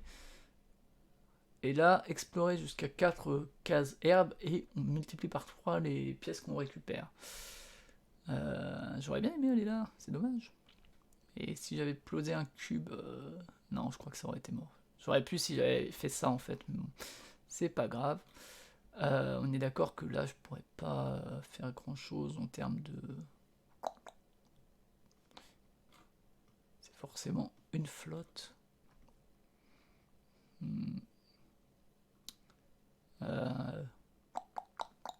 regarde où ce serait pertinent, mais j'ai pas l'impression que ce soit pertinent à bien des endroits. Je veux dire, là, la tour, je peux l'oublier hein, pour ce tour-ci. Je pense que je vais peut-être faire ça pour avoir un village déjà ici. Parce que sinon, c'est explorer 4 herbes. Mais bon, les herbes sont quand même relativement loin. Je pourrais en faire que 3 et gagner 3 pièces. Donc c'est pas ouf. On va plutôt conserver celle-ci. Et donc ça, je pourrais la réactiver à chaque tour. Alors ça, on dégage juste. C'est hop, celle-ci, on la défausse. Et donc là, quand on joue à plusieurs, chacun en pioche 2 et en garde une. Donc ça crée un peu d'asymétrie. Ça, c'est une des bonnes idées du jeu. Ça crée un peu une personnalité à ta partie. Donc, je vais faire donc là la mer, et ensuite ces 4 flottes, ces 4 herbes, pardon, qui me permettent de gagner 2 pièces. Et j'ai rempli ça, donc je peux poser un village. Hop, on va le mettre là, ici, ça me paraît bien. Ce qui me permet, comme j'ai posé un village, de gagner une pièce. Alors, c'est pas un village de 5+, malheureusement. Que 4 espaces sur cette région. C'est dommage. C'est dommage. Et on finit le tour. Hop. Et on passe donc à une nouvelle ère. Hop. Et on va repiocher les 5 cartes, plus la 1, plus la 2. Quand on piochera la 2, on prendra 2 nouvelles cartes. On en choisira une et compagnie. Alors, ce que je vais faire là, c'est... Je pourrais éventuellement faire ça. Est-ce que... Ou bien je me dis que je vais explorer cette tour. Putain, 2 tours, c'est énorme. C'est vraiment beaucoup, quoi. Hein. C'est vraiment beaucoup. 2, 3, on peut essayer. Une montagne. Ben là, la montagne, je vais être un peu obligé d'aller là ou là. Allons ici. Allons ici. Pas fou, mais bon. Allons-y. 2 déserts. Ah, je peux faire ces deux-là. Pas pu vous montrer encore ce truc-là, là, mais bon. Faisons. Ok, donc là, une flotte et 4 herbes. Alors, on va commencer par les 4 herbes. 2, 3 et 4, parce que ça, en fait, c'est un joker, on peut l'activer avec ce qu'on veut. Donc je gagne 3 pièces. 1, 2, 3, plus, pour la première tour, 6 pièces. Hop, voilà. Donc ça, on peut le dégager et mettre une tour à la place, évidemment. Donc j'ai fait mes 4 herbes. 1, 2, 3, 4. Et je vais maintenant placer une eau. Et c'est pas obligatoirement adjacent, hein, donc je vais la mettre là pour prendre un trésor. Hop, donc ça comme ça. Tac, je prends ma petite carte trésor. Donc là, ça veut dire à la fin de la partie, chaque village sur la montagne me rapportera un point. Pour l'instant, je n'en ai aucun. Et ça, on est d'accord que c'est 1, 2, 3, 4, c'est dommage. Mais ok, j'ai fini mon tour. Donc là, maintenant, 2 herbes. Alors, bah, je vais faire ça, tiens. Comme ça, vous allez voir. 2 herbes qui ne sont pas forcément adjacentes par ailleurs. Donc, on va en placer une là. Et une là. Alors là, ça me fait un village qu'on va placer ici tout de suite. Tac. Comme c'est la deuxième ère, je gagne 2 points. Et donc, je disais que ici, vous avez vu que ça et ça, c'est relié par une suite ininterrompue de cubes. Quand c'est comme ça, on multiplie cette valeur par celle-ci. Donc là, 3 x 2, ça me fait 6. Ça me fait 6 points. Et ensuite, je choisis une des deux une des deux cases que je recouvre et que je pourrais plus utiliser pendant la partie. Donc là, on va recouvrir celle-ci, par exemple. Tac. Alors, vous imaginez bien, du coup, que en vrai, ça demande pas mal de manip. Ce qui n'est pas forcément ultra agréable. Hop. Alors, 2 cases adjacentes de mon choix. Alors, je pourrais faire ça. Peut-être si j'ai de la chance, j'arrive quand même à faire ça. Ou bien, au pire, à faire ce village. Ouais, je pourrais le faire. Je pourrais sinon faire ça pour avancer là-dessus. Non, on va faire les deux là. Donc je gagne un point. Et tour terminé. Et là, on va forcément avoir le 2. Et du coup, je peux plus marquer les 10 points à ce niveau-là. Donc, il faudrait que, si possible, j'arrive à finir la deuxième tour. Et si j'arrive à faire ça, ce serait cool aussi. Alors, j'ai le choix entre explorer une... Ah, c'est bien ça. Explorer une herbe, puis 3 espaces connectés à cette herbe dans une ligne droite. Donc je pourrais faire ça, puis ça. Ou bien explorer de manière continue 5... enfin une ligne de 5 eau ou désert. Donc je pourrais aussi faire 1, 2, 3, 4, 5. Ah, la question se pose là, est-ce que je ferais pas genre ce désert là pour avoir les 5 ?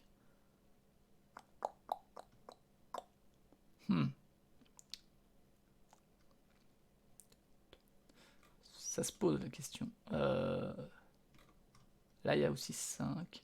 1, 2, 3, 4, 5, ça marcherait pas. Je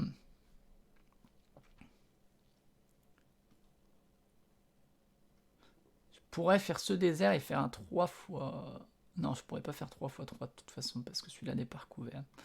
Je vais faire la deuxième tour. Allons-y. Donc là, il n'est pas connecté à une autre ville, donc ça ne marche pas. Donc je vais prendre celle-ci, qui me permet de faire une herbe plus 3 trucs qui sont connectés. Hop. Donc l'herbe c'est bon, et je vais faire ces 3 là. 1, 2, je gagne 2, et 3. Qui va me permettre de poser ma tour. Et donc de marquer 5 points à la fin de la partie. Ou tout de suite, d'ailleurs. Et la tour, elle me rapporte 8. Voilà. Et c'est tout. Et donc j'ai fait les 2 tours, donc ça c'est cool. J'ai fait un des objectifs sur 3. Maintenant, il faut savoir que quand la 3 va sortir, ça va recouvrir ici. Donc moi, il faut que j'essaie quand même de prioriser ça pour marquer les 10 points. Tac, j'ai fait mon village là. Ok. Finish turn. Il y a celui-là qui pourrait être pas trop compliqué à faire peut-être. Je sais pas. On va voir. On est reparti. Alors c'est bien parce que ça nettoie tout seul. Hein, alors que sinon, dans le vrai truc... Ah, ça recouvre les deux. Ok, tant pour moi. Je pensais que ça recouvrait qu'un seul des deux. Quand tu révèles ça... Ah oui, non, tu fais le token 3. Ok, ouais. Ok, bon ben... Espérons que je marque quand même les 5 points. Mais tout de suite, j'ai ça. Bon. Ah, là, c'est explorer n'importe quel nombre de... comment dire, de montagnes, déserts ou herbes, tant que ça reste dans une ligne droite. Typiquement, je pourrais faire genre ça, ou ça, ou ça. Alors, ouais, ou ça, mais bon, il faut que ce soit connecté. Ou ça, ou ça, ou ça, mais bon, c'est pas ouf. Non, je pense que je vais faire ça, écoutez, hein, ce sera que du désert. Et sinon, ça, c'est un espace de mer plus 5 espaces adjacents à cet espace de mer. Donc ça pourrait être là, 1, 2, 3, et un truc comme ça, mais c'est pas ouf. Ou bien là. Et du coup, 1, 2, 3. Pas ouf, ouf non plus.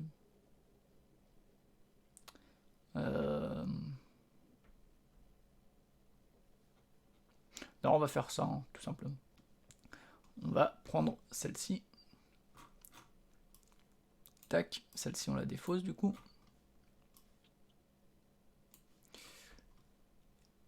Et on va faire les poser là. Donc je gagne 2. La ligne droite, elle s'arrête là. Évidemment, il n'y a pas l'eau, sinon on pourrait faire des trucs de ma boule. Je gagne 2 points. Mon tour est terminé. Alors, j'active la carte 1, donc je peux explorer librement une flotte, plus 4 herbes. Alors, je vais explorer ici, et d'ailleurs je suis pas obligé de les faire adjacents, hein, ouais. Ok, donc j'ai exploré ça, comme ça me fait une ruine sur les côtés du plateau. Tac. Je prends une carte trésor qui me dit que... Alors ça c'est de la collection, et typiquement c'est ça que je disais, en fait, enfin, ça peut rapporter énormément, tout comme ça peut rapporter vraiment pas grand chose. Si tu pioches ça à la fin, ça te fait un point, tu t'en fous un peu. Là où ça rapporte quand même en général un peu plus, surtout si tu les pioches au début. Enfin, comme dit, les cartes trésors, je suis pas un grand fan de ça. Et donc 4 cases de herbes. On va les faire ici. 1, 2, 3, 4. Du coup, je gagne un point. Et 3 x 3... Ah non, c'est pas connecté. Dommage. Faudrait que j'arrive à les connecter quand même, si possible. J'ai fini mon tour. Allons-y. Explore 2 espaces adjacents, quels qu'ils soient. Bon, on peut faire ces 2 là par exemple. Comme ça j'aurai mon village à 5. Ça ou ça. Non, peut-être ça, ouais. Ça me paraît peut-être plus pertinent puisque là j'ai 2 points. Donc je gagne 2 points.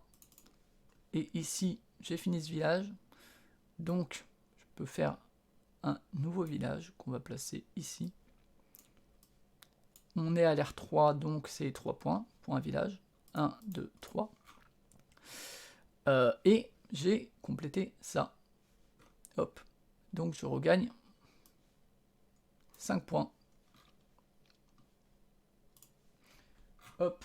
Alors idéalement, évidemment, c'est mieux de le finir en premier puisque c'est le double. Mais bon, soit. Ensuite, 2 espaces de... comment ils appellent ça? Grassland. 2 herbes. Alors je pourrais faire ça pour marquer 3 points. Alors on peut pas construire de village évidemment là où on en a déjà construit. Qu'est-ce que je peux faire? J'ai pas du tout exploré le sud, hein, mais bon, c'est pas très grave. Je pense que j'ai exploré ça, ça va me faire 3 points. Écoutez, ça sera pas mal. Hop. Voilà. 2 déserts désormais. Alors.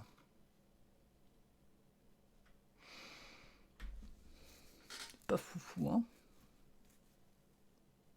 Est-ce que ça, si ça sera pas connecté? Ah si, je peux faire ça, tiens. Tac, ça me fait un autre village.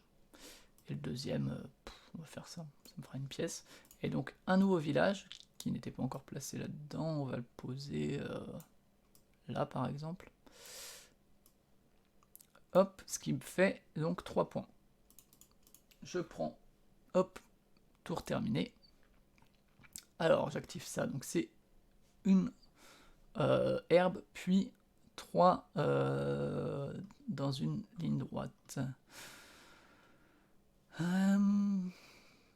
vais pas pouvoir faire ça. Je vais pas pouvoir faire ça non plus. Celui-là, il va être compliqué à aller chercher. Il faut que j'aille en chercher 3. J'en ai fait 1 pour l'instant. Aïe, aïe, aïe. 1, 2, 3. C'est pas ouf. C'est pas ouf.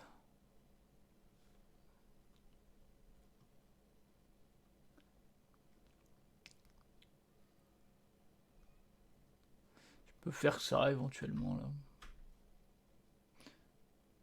Ou bien 1. Ouais, ça c'est pas foufou. Hein. Ça me donnerait 2 points. Ouais, on va plutôt faire ça. On va donc faire une herbe. Il me donne un point, puis 3 en ligne droite. Donc 1, 2 et 3. Je vais le mettre sur le trésor pour gagner une carte trésor. Hop, qui me dit... Ah, bah voilà, donc ça me fera 4 points. Ok. Ensuite, on a les 3 flottes. Ah bah ça, je peux le faire par contre. Je vais en faire que 2, mais ça me permettra de faire une deuxième... 3 flottes qui suivent, hein, par contre, c'est dommage. Je vais plutôt le faire là, parce que celui-là, il sera facilement accessible à partir de ce village. Donc, 1 et un nouveau trésor. 2. Qui me permet de faire quoi? Un nouveau truc comme ça c'est cool. Bah typiquement, tu vois, si tu arrives à accumuler comme ça au niveau de la pioche, en fait, ça fait quand même pas mal de points, quoi. Et comme dit, à plusieurs, en fait, c'est un peu injuste. Tu te dis, bah oui, en fait, évidemment, quoi, que si tu pioches 4 fois ça, ou je ne sais quoi, c'est plus simple que si tu pioches une fois ça, et puis que tu pioches plein de trucs de merde, quoi. Comme dit, ces cartes trésors, en solo, c'est pas gênant, parce que tu te bats contre personne. Tu te bats juste avec ton propre score, mais en multi, je suis pas trop client de ça, quoi. Ok, ça c'est fait. Il me reste donc une montagne. Une montagne, bah, je vais pouvoir gagner les 2 points qui sont là, mais rien de plus, je pense. On est d'accord que j'ai aucun moyen de compléter un village. Et ben, ça sera 2 points, c'est pas mal comme ça. Hop. Fin du tour. Et voilà 2 espaces adjacents. Et bien, ça va être le moyen de finir ce truc-là. Voilà 2 espaces adjacents. Je prends une carte trésor qui me permet de placer un cube et je peux surtout me placer ici pour marquer 10 points. C'est cool. Et donc je peux placer un cube où je veux.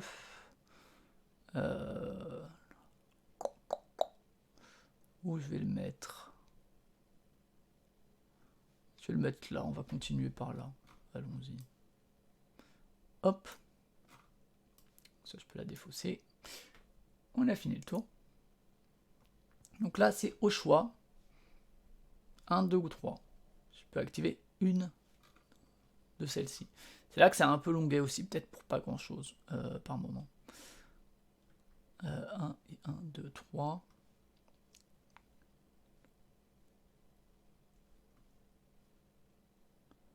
Ce serait pas mal d'arriver à faire une autre tour éventuellement. On va peut-être faire ça, ouais. 1 et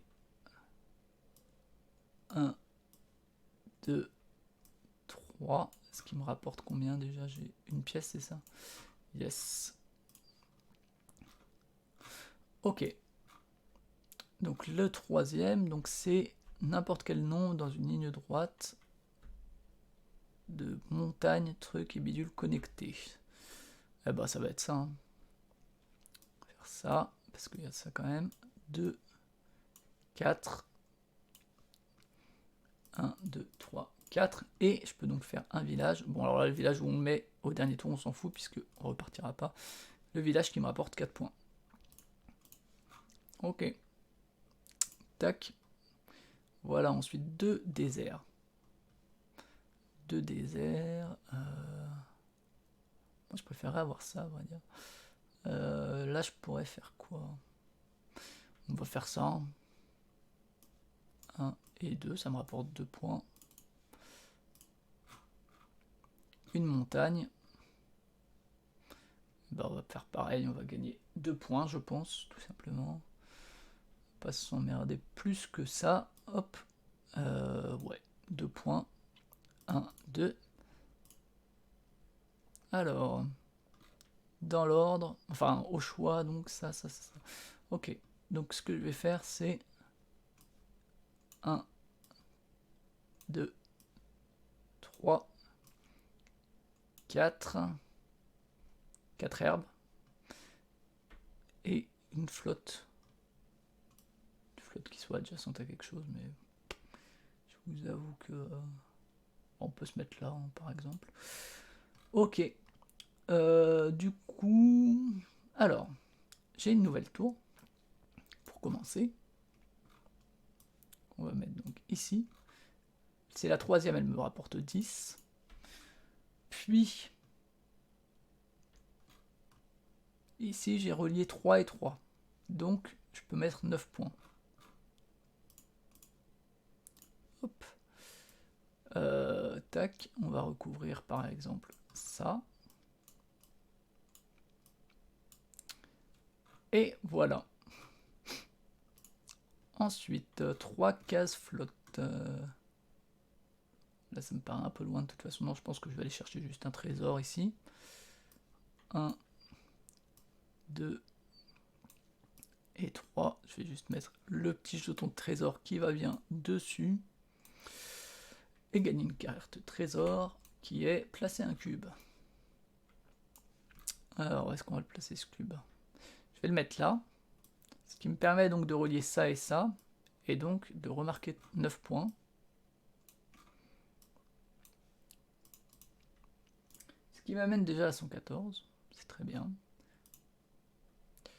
Et là, le 2, c'est une grassland et 3 dans le truc qui suit. 1, 2, 3, je pourrais faire ça.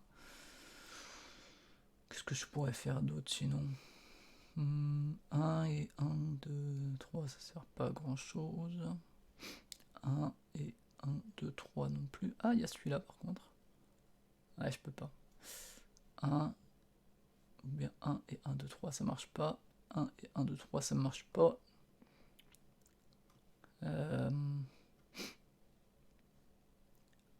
non non plus. Je vais peut-être faire ça juste. Ça me paraît pas mal. Comme ça, je gagne 2 pièces. Et donc 3 dans une ligne droite. Bon, on s'en fout un peu. Hein. Faire par exemple 1, 2, 3. Donc j'ai gagné mes 2 pièces. Et maintenant je peux poser un village qui me rapporte 4 pièces. Hop. Ensuite, c'est quoi? C'est